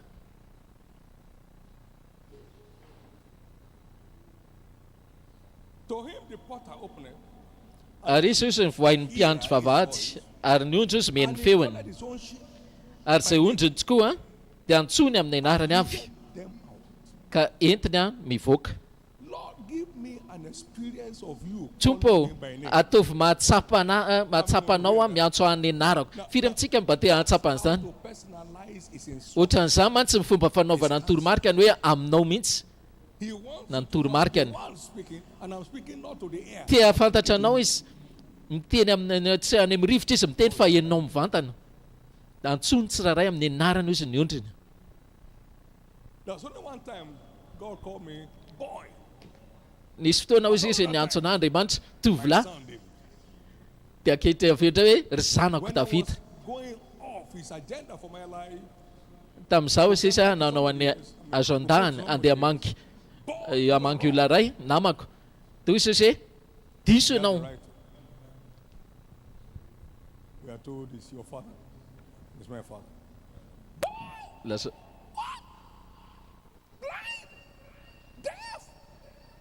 marin ry jamba marin mona with that is body amin'ny fotoana rehetra rehefa miteny izy zany dia mikotrokotrona my son miteny mikotrokotroka zanako inona dia tsy te ho mpanan-karena ntsony ary ianao tara loatra sworn blessing. Come on, say sworn blessing. tena hoe tahina That brings on your life a sworn blessing. misy zay le hoe fianianana fitahina fianianana zay no menanahako My son, my prosperity plan zanako is not a problem. ny planina raha fanambina kosa izy tsy ao anatina vavaka dikan'izany sokafo ny sofinao zanako My son, ry zanako and they call it my son David. dia izy amin'izay hoe ry zanako David tsisy diso toy ny amin'izay le feo manomboka zao silo zao By your ho antson'Andriamanitra ane ianao amin'ny anaranao amin'izay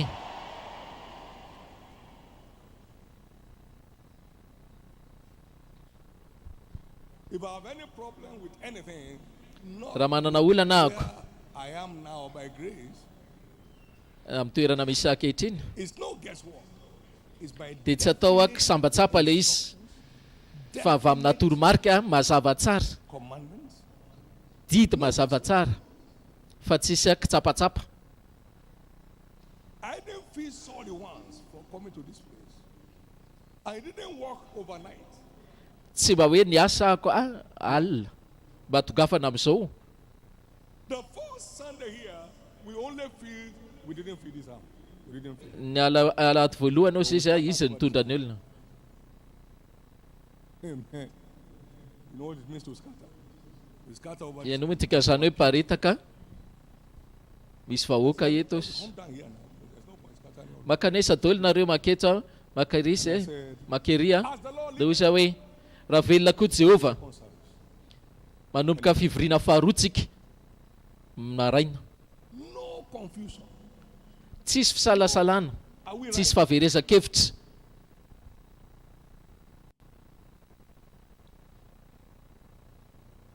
You never take any regrettable step anymore in your life. tsisy dingana anenenana tsony ane ny dingana raisinao manomboka izao Man's race in your life. tsy hanaraka ny diany hafa tsony ane ianao manomboka izao All the days of your life. hitoetra foana ianao amin'ny dianao ane amin'ny fiainanao Anytime we stop, we stop. ampatsahivantsakely ary atsika Nothing destroys doubt fa tsisy zavatra mandrava fisalasalana to the voice of God. tahaka ny fidirana ao amin'ny feon'Andriamanitra Destroys tsisy zavatra afaka handrava amin'ny fisalasalana access akoatran'ny fidirana to the ao voice amin'ny feon'Andriamanitra because his voice satria ny feon'Andriamanitra dia mahery vaika his voice is ny feony a full of majesty. dia feno a ery ny feony a Cedar, even the hardest of mamotsika ao izy a ny sedara ny azo sedara lebanona mafy indrindra zany ka tsy misy a destroys doubt mandrava ny fisalasalana like the access to the voice of God. akoatra ny fidirana ao amin'ny feon'i Jehovah Voice a believer like lack ary tsisy afaka koa animba-pino izy izy akoatra ny tsy fidirana ao amin'ny feony fikatsoana fahadisom-panantenana mety mandrava-pino zany who is there for my son iza moa ny mpanompoka raha tsy marinina that I've sent. iza moa ny jambo raha tsy izay olona nirahako You understand them? mety maheno zavatra be dehibe ianao fa tsy azonao le izy Yet tena isy afo izy manodidina azy nefa tsy fantany Isaia 42 20 to 24. 18 ka hatramin'ny 24 Hast thou not procured this for thyself that thou hast forsaken the Lord when he led thee by the way? You araka ny atariana azy fa tsy fantanao izy izay nataony tsy afaka manaraka azy ianao that will not be you. ary misedra olana ary tsy ianao tsony ane zany raha tsy mandrivy feony One counsel from 10 tolotsaina ray apostles will avy never amina apôstôly God's direct direction. Andriamanitra ny metoromarika mivantana Because the counsel of the Lord that shall stand. satria ny tolotsainy Jehovah ihany izy izy a no tafajoro noho ny apôstôly Rayal tolotsainy Jehova ihany izy no tafajoro ny anazy rery ihany tafajoro tsy ho diso ny tolotsainy Jehova tsony anenao enao ngely lazaina andray Jesosy tsy mahavita tsy manao inina izy fa zay reko ihany zay no iasako Jona 5:30 ary jereo izy miprofo amin'ny fiainana Jona 5:30 zay reko any izy ary akinandray akoho nandrako anareo tsy hitsahatra tsony anenao andrehan'Andriamanitra manomboka izao Jona 20:21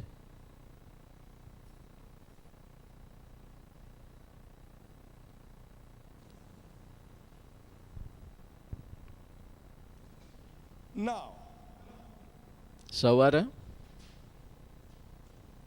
his voice is behind ny feon'i Jehova his word. dia ao ambadiky ny teniny. The voice of the Lord is upon the Ny water. feon'i Jehova eo ambony ranobe tahaka ny ranobe ilay tsy tozy izy dia mikotroka amin'ny feony eo ambony ranobe. Psalm 29 3 4 mikotroka ny feon'i Jehova. Of the Lord is powerful, is full Feon'i Jehova dia mahery vaky feno hery. the voice of the Lord. Breaketh the Feon'i Jehova upon many. mamotsika What are we talking about? reo azo sedera Libanon. Psalm 55 verse 1. Salamo Every man that thirsteth, 55 nareo izay mangeta ety makanesa amin'ny rano. what's the meaning? So shall Inona my dikan'izany? word Toy izany koa ny teniko be which is gone forth out of my mouth. It shall zay rehetra amin'ny lokon'ny vavako to me void. tsy verina amiko foana zany. Isaia 55:11 ka ny tenin'Andriamanitra dia faritana tahaka ny feo ranobe. Whatever you find there shall not come. Zay rehetra hitanao ao It shall accomplish. dia tsy miverina foana amin'ny zava-ponina fa tanteraka zay rehetra nandrahako azy. Ka makanesa amin'ny ranobe The voice dia inona ny hitanao? is upon the waters. Ny feo an'i Jehova hozy izy dia eo ambony ranobe. Mighty thundering. Ilay tsy toy izy mikotroka. Many waters. Feo an'i Jehova izy dia ambony ranobe. Carries Ka ninina andin-tsoratra masina rehetra dia mitondra ny feon'i Jehova ao ambadika zany. it has spoken. Fa ny vavako ny tenenako zany It has gathered them. ary ny fanahiko izy namory zany. Voice of God. Ka ny feon'i Jehova Every statement. dia ao ambadika ireo fitenena rehetra ao amin'ny soratra masina. I was in Daniel chapter 11. Tao amin'ny Daniela 11 ahako in 32 1981. tamin'ny 81. Those who do know their God, they Ireo izay mahalala ny Andriamanina and they shall do. dia ahery izy ary avita zava-dehibe. You don't need to Dosiko know hoe any man. tsy mila mahafantatra olona ianao The highest. zay vao afaka miakatra amin'ny toerana avo indrindra amin'ny fiainana. Za fotsiny ho izay izy fantarina Direct. mivantana izany feo zany. Later on, I read about Paul. Say, I know no man. Taty aoriana moa tsy nanaraka hozy Paolo hoe zay vao fantatro zany le teny Paolo hoe tsy manaraka nofa mandratsony fa za nandre taminy. Height and light. Ka mba tonga anao aka ny toerana avo indrindra amin'ny fiainana tsy mila mahafantatra olona ianao. Andriamanitra rery ihany fantarina. My God. It was Ny an Andriamanitra intoxicant. tena ohatrany hoe mamamamy mihitsy zany teny zany na feno aho It's the help of man. satria tsy voafetra ary tsy mahavita inina ny fanampian'olombelona.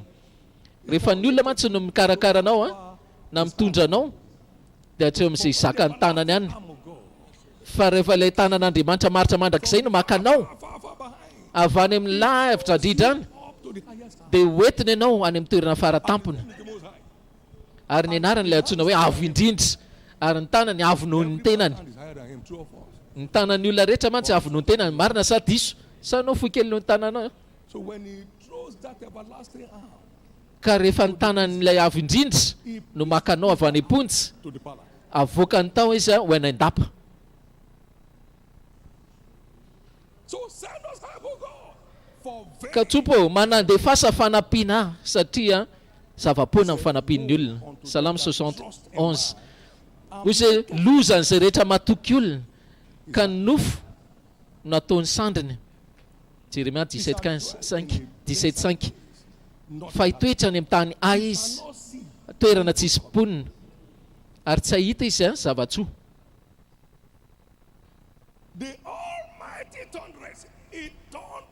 Ilay Jehova hozy izy dia mikotrika ao ambadiky ny feon'ny Jehova. Feo tsy mety diso ao ambadiky ny feony, ambadiky ny teniny. We got into the privilege mystery of hitch-free marriage.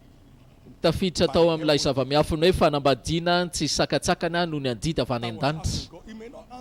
Na ny tanan'Andriamanitra mety hoe tsy araka fomba tadavinao sesy ny amalina azy fa jiro tsara amin'ny valina, mamaly foana izy, mampitoetra foana amin'ny fanekeny amin'ny vahoakany. Tsy nanendry aho ny fanambadiana hoe ho tsara dia ratsy.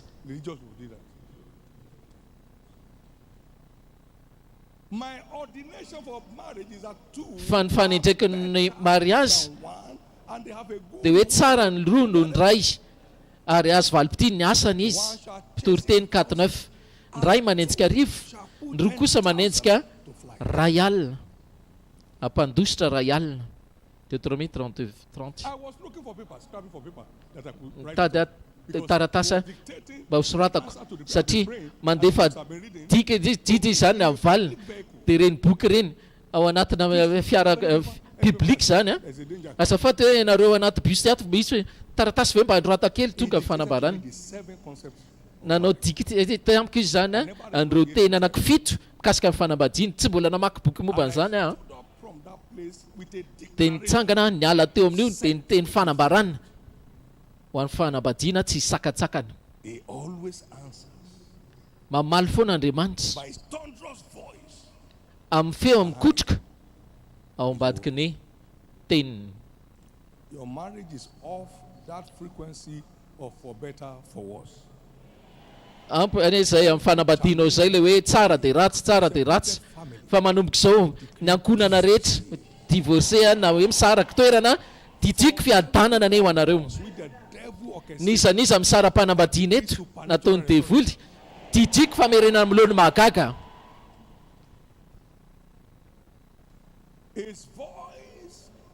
Ny feon'i Jehova dia mikotroka. Ny toromarikany dia amin'ny alalan'ny feo malefaka. Fa ao ambadiky ny soromarikany soritra masina nefa dia misy feo mikotroka. Izay tsy mindrany ianao, tsy hopindrany ianao ny resahako. Mahiry vaika ilay izy tsy azo atao tsinitsiny, niditra atao anaty fanekena. Hoe fa maninona tompo? Fantaro izy fa izay pindrana dia andevo ny mpampindrana. Tsy afaka hanompotompo roa ianao. Raha ihany azonao tompoina ary ndray ataonao tsinitsinina. Dia izay tompo, ianao Andriamanitra no tompoiko ary ataoko tsinitsinina izay mpampindrana mandrakizay.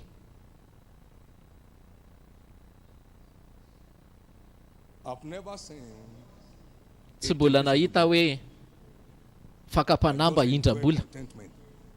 Misitraka foana ahako amin'izay ananako, amin'izay ananako dia mentanentana ahako.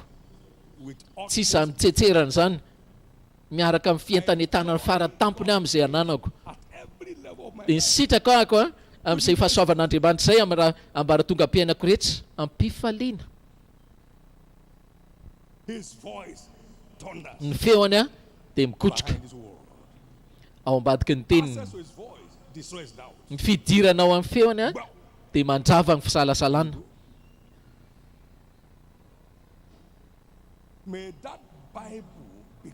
Engan'io Baiboly io lasa fiainana eo am-pelantananao.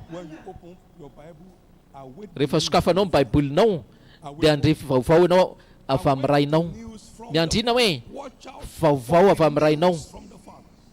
Mijery indray ianao rehefa vaovao avy any amin'ny rainao. Fa ny vavaka izy nefa laza zany ary ny fanahiko izy izy mamory zany. Isaia 34:16. Makanesa ty amin'ny rano tongava mandreal lay feo mitaridalana lay feo a mame toromarika lay feo a ny fahombiazana amen safady tompoko tsisy devoly afaka ny ampisalasala andray ny resaky planina fanambinan'andriamanitra reko izy mivantana tena mikotroka mihitsy izy tao anatin'ny Deutéronomie hoe zanako ny planiko amin'ny fanambinana dia tsy fampanantenana zay ny antony hoe ny fampanantenana mantsy azonao takina Andriamanitra miteny dia za mino na ho azoko na tsy ho azoko mandihy fotsiny dia tanteraka ka rehefa miteny izy hoe tsy fampanantenana io dia mikotroka ilay feo tsy mamaly mivavaka amin'ny fanambinana tsy mamaly fifadikaninao tsisy olona na mpianatra an'izany fa mifeon'i Jehovah tao ambadiky ny teniny no mikotroka na andreresako an'izany dia nijoro sady niodikodina tahaka ny tandrimo dia ozy tsy afaka ny anantra itsony aho mety ho gaga ny olona ozy fa fikotroka nanome an'izany feo zany rehefa miteny mantsy izy dia afaka mitondra anao amin'ny toerana ray hoentiny amin'izay tiana ataonao dia miseho fotsiny ozy hoe tsy afaka ny anatra mandrakizay itsony aho miadaka anao izy izy tsia maka mifijoroako fotsiny aho amin'ilay feo an' Jehovah tsy afaka no diso tsony ianao amin'ny feoany ao ambadiky ny teniny ko amin'ny anaran'i Jesosy baibolinao ane tsy ho lasa tantara fotsiny ozy hoe ao aminy ny fahazavana fiainana ary ny fiainana sisa lay fahazavan'ny olona ary ny fahazava sisa mamiratra ho maizina ary ny maizina tsy ahazo azany rehefa tonga ny fahazavana mikotroka tsy maintsy miala teo a ny aizina ndoratsika raha ijery ohatra vitsivitsy ao amin'ny soratra masina la hoe rema mahatonga atsika manoatra no mpandesy rema mahatonga atsika anoatra no mpandesy exemple ny ohatra voalohany raisitsika dia Mosesy misy zavatra ray izy sisa manokana niseho tamin'ny Mosesy sy nanova fomba fijery ny fiainana mandrakizay Exodus 7:1 hoy Jehovah tamin'ny Mosesy jereo izy aty indro efa nataoko Andriamanitra ny Farao ianao zay nahatonga azy lasa manoatra no mpandesy toerany nanomboka niseho amin'izay rehefa mijery Farao izy zany dia Andriamanitra mihitsy Mosesy jereo izy ny tenanao fa ataoko Andriamanitra ianao eo anatrehan'ny Farao tsy afaka sakanana zany ary Arona kosa raha lanao lasa mpaminaninao nataoko Andriamanitra Farao ianao ka zay rehetra lazay Mosesy ka ambaran'ny Arona dia mikohaka foana Farao tahaka ny mandrisa Mosesy ienao ny Mosesy any izy zay zany natao mpaminany maneho fanehoan'ny fahasoavany zay rehetra mifandraisany amin'ilay olona fandraisany amen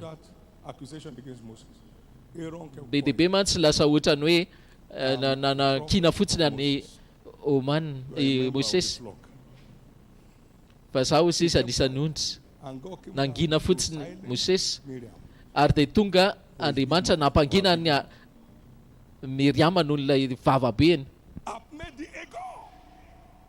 efa nataoko Andriamanitra tsy ianao rery ihany koa izy fa zay rehetra mino ny Andriamanitra ao vavaka toka lay tehana ampitoetranao ao amin'ny tontolon'ilay manoatra no mpandesy fa fantatra ianao fa andrehinao izy fikotroka zany feo zany te andrehina maininao mafy indrindra didiko a fidiranao lay feo a mikotroka zay ampitoetra anao ao amin'ilay tontolo manoatra no mpandresy. We go to that country where one celebrity Tonga tamin'ilay tanàna zay a makalaza of Shiva ilay mpanjaka vavin'ny is Seba. a major satanic queen. Tena hoe mpanjaka vavy lehiben'ny satana izy. Noditra tao amin'ilay hotely zay. As she heard that I was there, Vao nandre fotsiny ilay mpanjaka vavy io fa hoe ato tonga dia naory ny entany. not the town. Lasa niala n'ilay firenena mihitsy izy fa tsy ilay tanàna fotsiny, lasa nandositra. Tsy mbola nahita io a. Tsy mbola nahita azy koa. Mbola tsy misy hoe toerana hoe iranay. He fled. Tsy hoe ilay toerana fotsiny izy fa lasa nandositra niala ilay firenena mihitsy. Rehefa hiala n'ity silo ty koa ianao. The armies of the alien. Niza tafaky ny fahavalo rehetra, tafaky ny fahavalo rehetra. Zay rehetra manafika anao amin'ny lafim-piainanao ray na hafa, asainao mandositra daholo reny. You put them all to flight. Asainao mandositra daholo reny. Somebody was very angry at a Nisy olona tezitra mihitsy. Abuja. Ny silamo zay hoy zany resy lahatra ny ovafo tany Abuja nanana autocollant izy. With my photo in it. Dia misy ny sariko teo aminy. Fellow Dia ny namany tezitra be. when they are one of them was scratching my face. Nisy ny sasany amin'ireny izy izy ankikisany tarehiko teo amin'ilay sary le autocollant. And his eyes started closing. Dia iny masony koa lasa nanomboka nikipy. Dia lasa jamba le nikikika ny sariny masoko. Kikikisany le autocollant dia ny masony lasa jamba. Everyone that mocks your God. Niza manesinesi ny Andriamanitra ao. Teo lavo izy noho ny aminao. There are many things that are not fit. Be dia be ny zavatra tsy mendrika ho lazaina amin'ny atsipiriny. They are not fit for details. We all Tsy sahaza no lazaina doly satria mbola tsy zaka ny sasany. and all that come from the thunderings. Zany rehetra zany izy dia tonga avy amin'ilay kotrika ao ambadiky ny teniny. You are seated far above. That author didn't Ianao ne mipetraka ambony lavitra. No. That testimony demonstrated it. Ilay vavolombelona reny izy maneho izany. Ny feony izy maneno manakoaka ao ambadiky ny teniny. Tonga tao an'ilay fivoriana toy izay firy aminareo mpamosavy mitsangana. Mikotrika le rehefa mikotrika le feo izy dia miseho amin'izay fahefanao. Level changes. Miovana ambara tonga ny fahefanao izy rehefa mandre le feony. Made us together with him in heavenly places. Dia mivory any amin'ny toerana any an-danitra ianareo. Ambony lavitra. Qualities and powers. Ireo fanapahana sy rehetra. Well, by the thunderings of scriptures, Noho ny ilay fikotrika ny soratra masina raha tsisy ane hiasa mafy tsony you can go free. amin'ny fiainana. Amin'ny fiainako izy ka handeha ho azy No one. ho afamaina. You get to a point Ho tonga ianao amina teboka amina fanambarana. from the apple of God's eyes. Lasa anak'Andriamason'Andriamanitra ianao. You're walking in it. Miasa ao anatin'izany In the ianao. same manner, no Tovy amin'izay koa evil eyes tsisy faharatsiana masony ratsy fanahy. looks at you for a heart. Hijery anao a, andratra anao ka ho velonaina.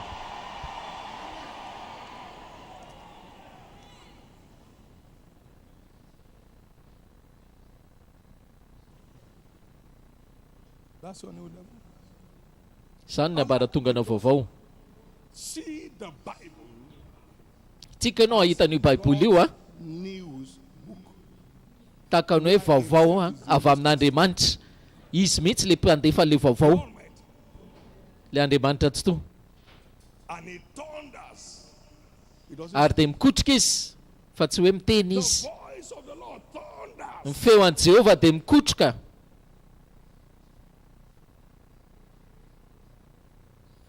It's a new dawn for you. Andro vaovao ty ianao e. No one sets his eyes Tsisy olona ka hoe mametraka masony andratra ny ankonanao ka ho afamaina.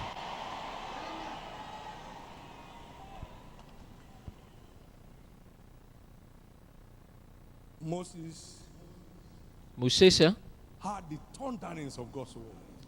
dia nandrea ilay feo mikotrika Andriamanitra. I've made thee a God unto Pharaoh. Jereo izy efa nataoko Andriamanitra Farao ianao. He just came aware of his more than conquerors. Dia fantany ny Mosesy amin'izay ny toerany fa manoatra mpandresy izy. Ianao koa anie tsy ho diso ny toeranao amin'ny anaran'i Jesosy Kristy. Thou shall not go down to Egypt. Aza midina any Egypta ianao. Hoy Isaka hoe entiko. And he became mightier than the Dia nation. lasa nahery lavitra izy noho n'ilay firenena izay nisy azy. Lasa nahery lavitra izy. Lasa nanao raharaham-pihavanana aminy. Mba tsy handringana amin'ny Filistina satria izy ilehibe izy. Nanao fety niaraka aminy. Nefa tovolahy kely izy minany dia tanamody avy eo. Tsy handravanareo zany hoy Isaka. Lasa fampiororona tamin'ilay toeran'ny Filistina izy. Tsy aza mandeha zany amin'izay falehan'ny olona fa mitoera amin'Andriamanitra. He became the envy of the strongest. Lasa fitsiriritana firenena lehibe tamin'ny androny izy. Thunderous voice of command. Noho n'ilay feo mikotrika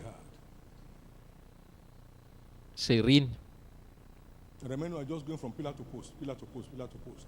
Fa tsy hoe hetsika roa, hetsy roa, hetsy roa. I think it's happening now in Canada. Let's go. No. Misy zavatra zao ny any Canada ndao hoany. Zao ndao ny anariana any ndao hoany. That is now happening in South Africa. Go.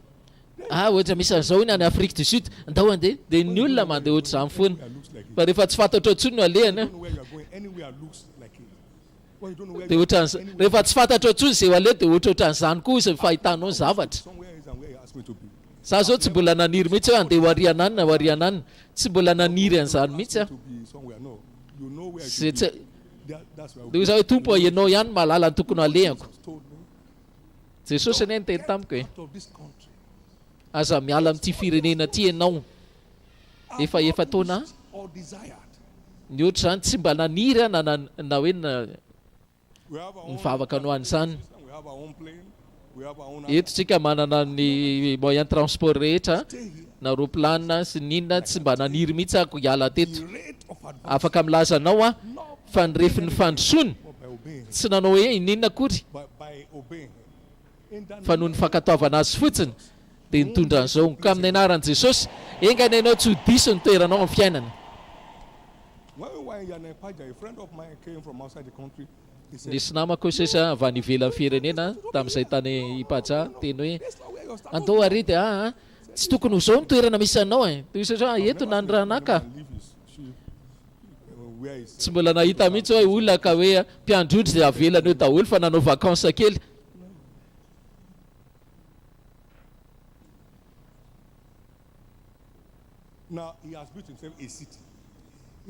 Dia nanangana tanàna izy amin'ny tanàna toerana iray izay tsy ahitana fanantenana, tany izay antsoina hoe mompo.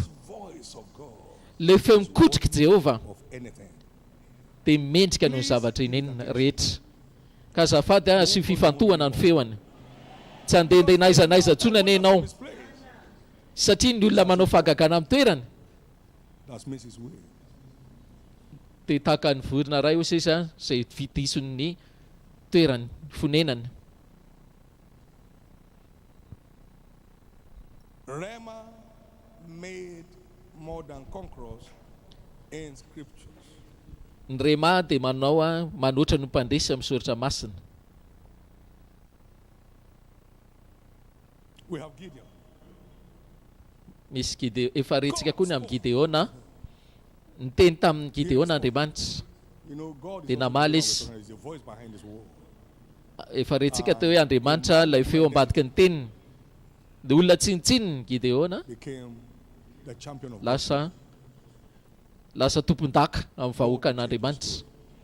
Ovain'Andriamanitra koa anie ny tantaranao Ovain'Andriamanitra anie ny tantaranao. Ovain'Andriamanitra anie ny tantaranao. Hoy izao ovain'Andriamanitra koa anie ny tantaranao. We have to skip a number of things. Be dia be mila dinganina For a conclusion. tonga amin'ny famaranantsika. But to hear the voice of God. Fa mba tonga antsika andre ny feon'i Jehova na mivantana na ao ambadiky ny teniny. Please note. Mario a.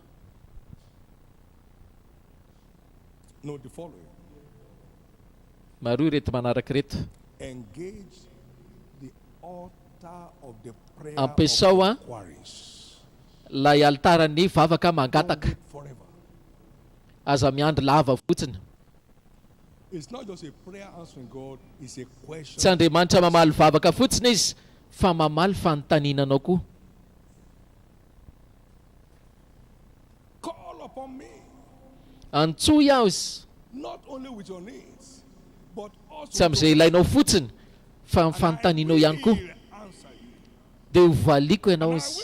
show you great and mighty things. Dia anehoka zavatra lehibe izay tsy fantatrao. Engage the altar of the prayer. Ampiasao ilay altaran'ilay vavaka manontany. Second Samuel Nanontany David 2 Samuel 18 to 20. 5:18-20. Shall I go?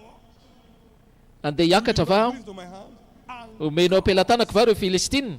Ary hoy Jehova miakara fa ho atolotra eo am-pelantanana tokoa ny Filistina. Valiny eo ny eo. Valim-panontaniana eo ny eo. Dia niverina indray zareo hiady amin'ny Israely. Dia hoy indray David hiakatra indray va aho? Dia nahazo valiny. Tsy mila miakatra ianao. Until you hear the sound of the moving. Azafady, raha mbola tsy mandre ianao izy lay feo manetsika anao dia mipetraha tsara. Fa omeko anao izy mifandresena. Ampiasao ilay altara lay vavaka manontany. Tsompo inona kay lazainao? Ifindra ny Kadona ve sa hijanona eto ihany? Tsanganao izy. Raiso baibolinao. It's a prompt question answering God. Andriamanitra mpamaly fanontaniana eo ny eo izy faingana. 1 Samuel 30 6-9. Rehefa nisy fandavana be nana nangalarina daholo fananany Davida dia izy hoe aiko sisy nazahoana valina ho enjehako va reny jirika reny izy andy fahenina fatra sivy ho tratrako va reny ho azoko va zay rehetra nalaina.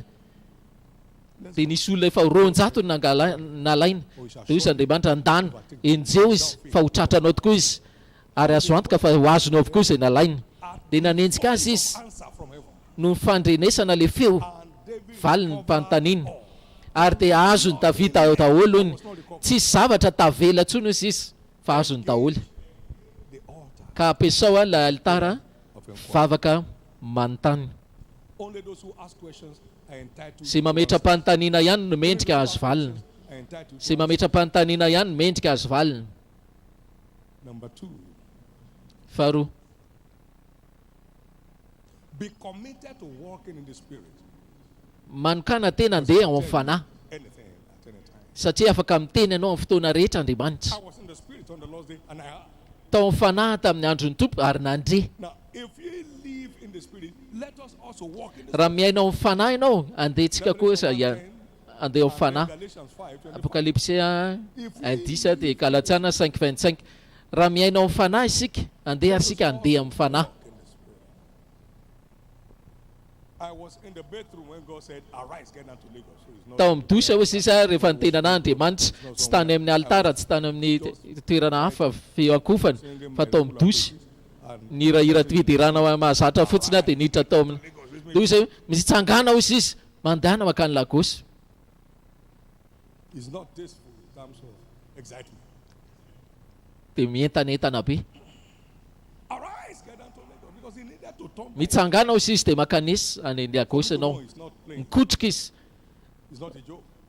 Amiko ilay izy ohatrany hoe tsy sangisangy tsy I vazivazy. was in a car coming from Zaria when Tao anaty fiara ihany koa ako izy avany Zaira hoy sisa dia nanokatra azy hoe mivoa amin'izay Afrika mandeha any dia hitanao ankehitriny Afrika vao rakotra. a man that is committed to walk in the spirit.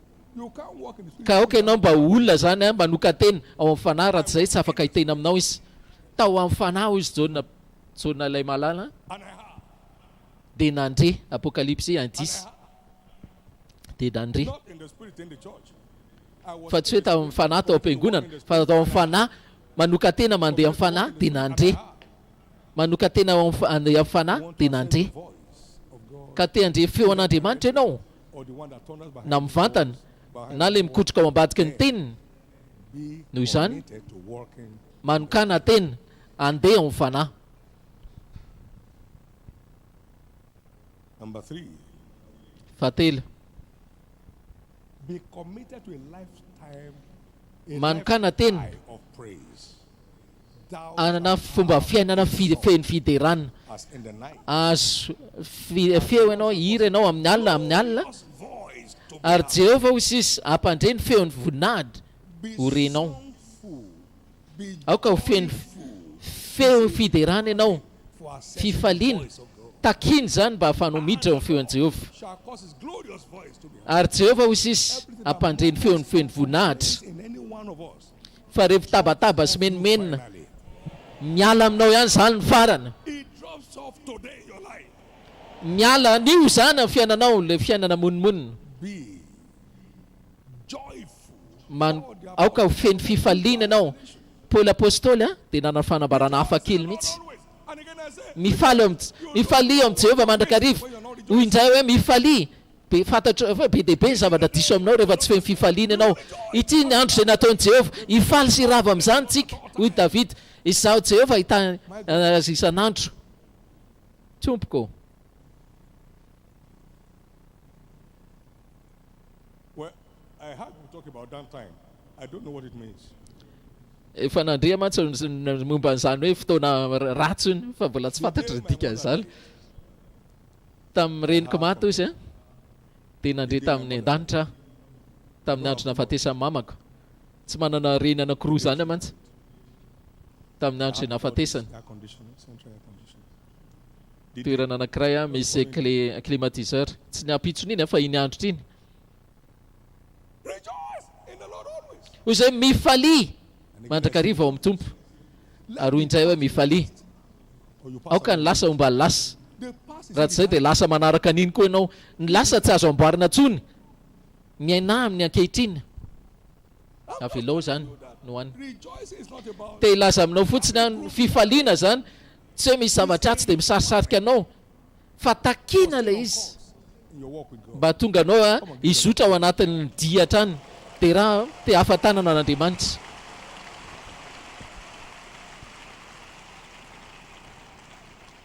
Stand to your feet. Tsangana raha mitongotra. We can never say it all. We say what it permits to be said. Tsy afaka nolazaintsika dolony zay rehetra fa zay vita ihany nambara avelo am-pelatana ny ambony. Asandrato tananao roa dia isory izy.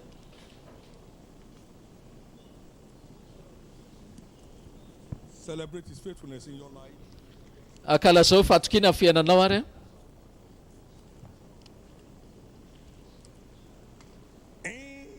Jesus' precious name we have prayed. Amin'ny anarany tsarabe Jesosy izay vavahantsika. The Lord spoke to me something. Niteny zavatra tamiko Andriamanitra tamin'ny alina. We are having tonight the raha alina hoantsika of the isan'ilay fankalazana miracle babies. fandefasana ireo zaza mahagaga. Raha alina zany nanaovana azy. There shall be waves of more than conquerors Isy onjy conceptions. fitsahana mahagaga hozy. You will stand far above medical restrictions.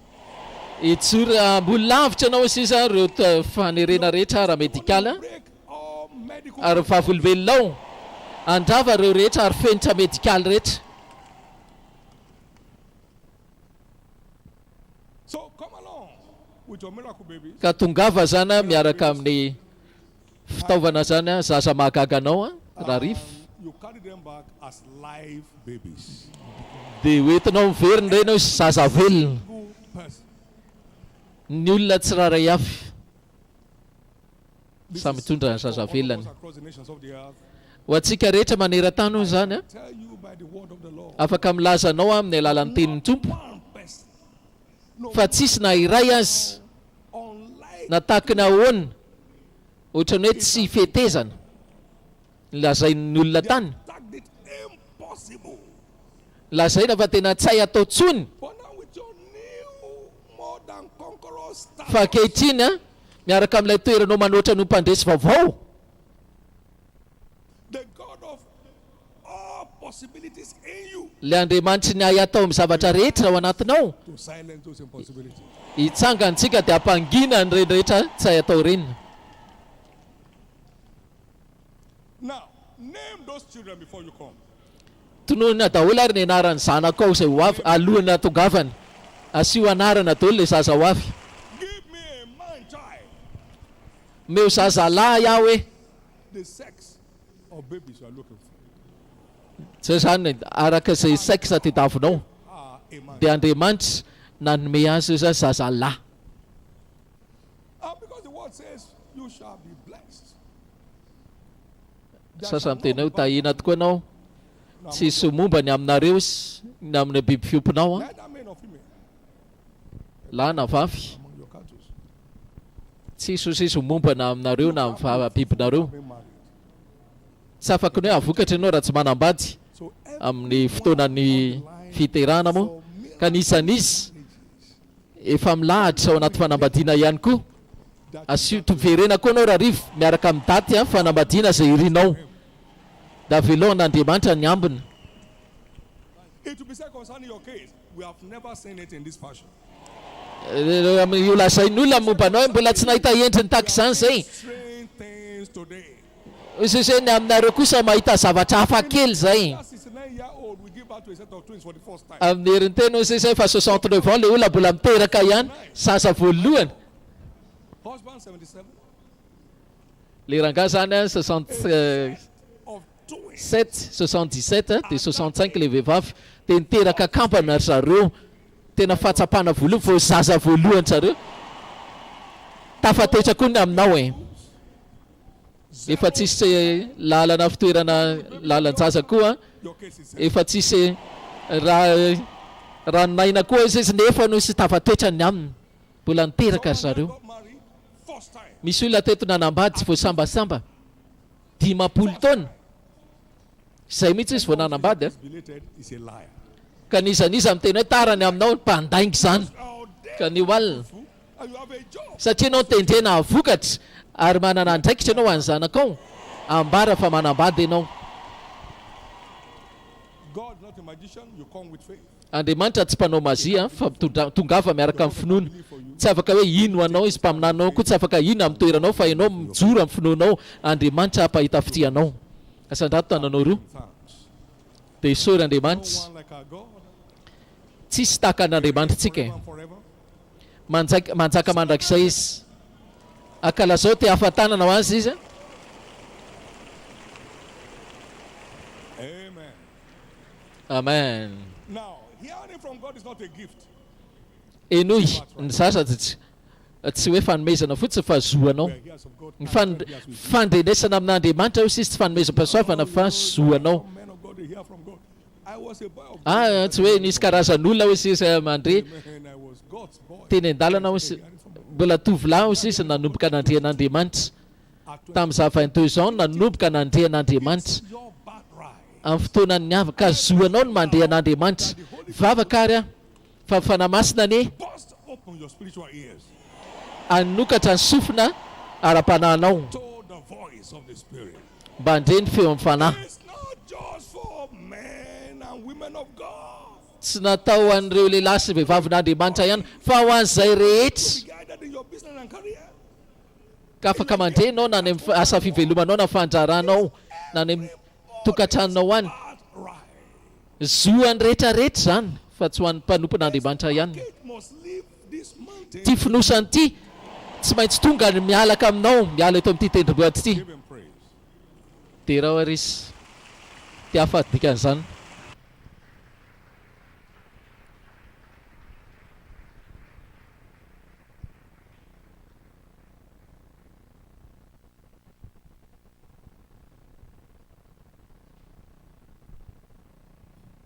You can't stop that clap right now. Aza mbola tsahatra olona tehaka. Ataovy mafilafitra ho an'Andriamanitra. Taperao amin'ika mafy ho an'Andriamanitra. Hallelujah. Too many things have happened this morning. BTB loatra ny zavatra nisoany io maraina. Tsy afaka hoe hivoaka maina fotsiny antsika raha tsy hisotra azy. Ka andao tsika risotra azy araka ny habetsahana zavatra nomena antsika ny maraina ary ataovy mafy ny fiampisoranao. Ataovy tahaka ilay boka sitrana. Tsopo omenainao voninahitra. Fansokafanao anay toko hatramin'ny toko fandimby ny teninao. Eny ilay teny fiainana. Raha eo misaotra izay. Saotrana amin'ny toromarika. Saotrana amin'ny taridalana. Saotrana amin'ny fitenenana mafy. Saotrana amin'ny fahazavana. Saotrana amin'ny fampitana. Saotra fa mivanginao tokoa izay any maraina. Saotra fa mitotam-baovao. Saotra amin'ny fanovam-piainana. So avenainao voninahitra rehetra, dera rehetra. Avenainao ny haja rehetra. Avenainao saotra. Raiso izany tompo avy aty amiko. Isaorana eny anaranao amin'ny nara mahakaka an'i Jesosy izay ansorantsika.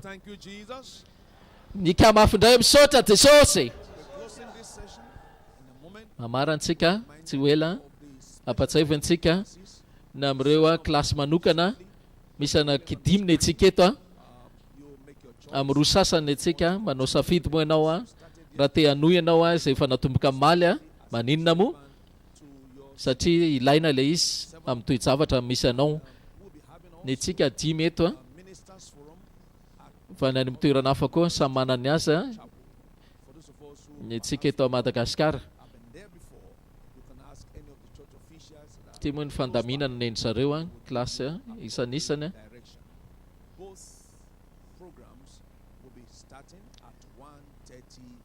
Ny antsika eto amin'ny roa sasany eto Gloriland na ny amin'ny toerana izay misy eto Madagasikara moa araka ny fandamina ny mpanompon'Andriamanitra any.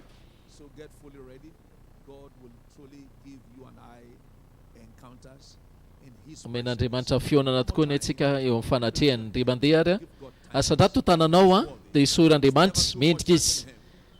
Tsy ampy mihitsy ny fisorantsika tsisy hoe be loatra izany satria mendrika betsaka lavitra ary izy ka isora izy Andriamanitra tsy toa. Amin'ny nara mahakaka an'i Jesosy izay isorantsika. Ampifaliana mafy manoatra no mpandresy ndao tsika isotra azy mafy entiko fahasosavana sy famindrapo anaraka antsika ny andro rehetra iainantsika hitoetra eo an-trano Jehovah andro lavintsika mandrakizay. Amen. Shilo 1:21 manoatra no mpandresy. Sana neny anaranao vaovao sady arabao ny avisa vananao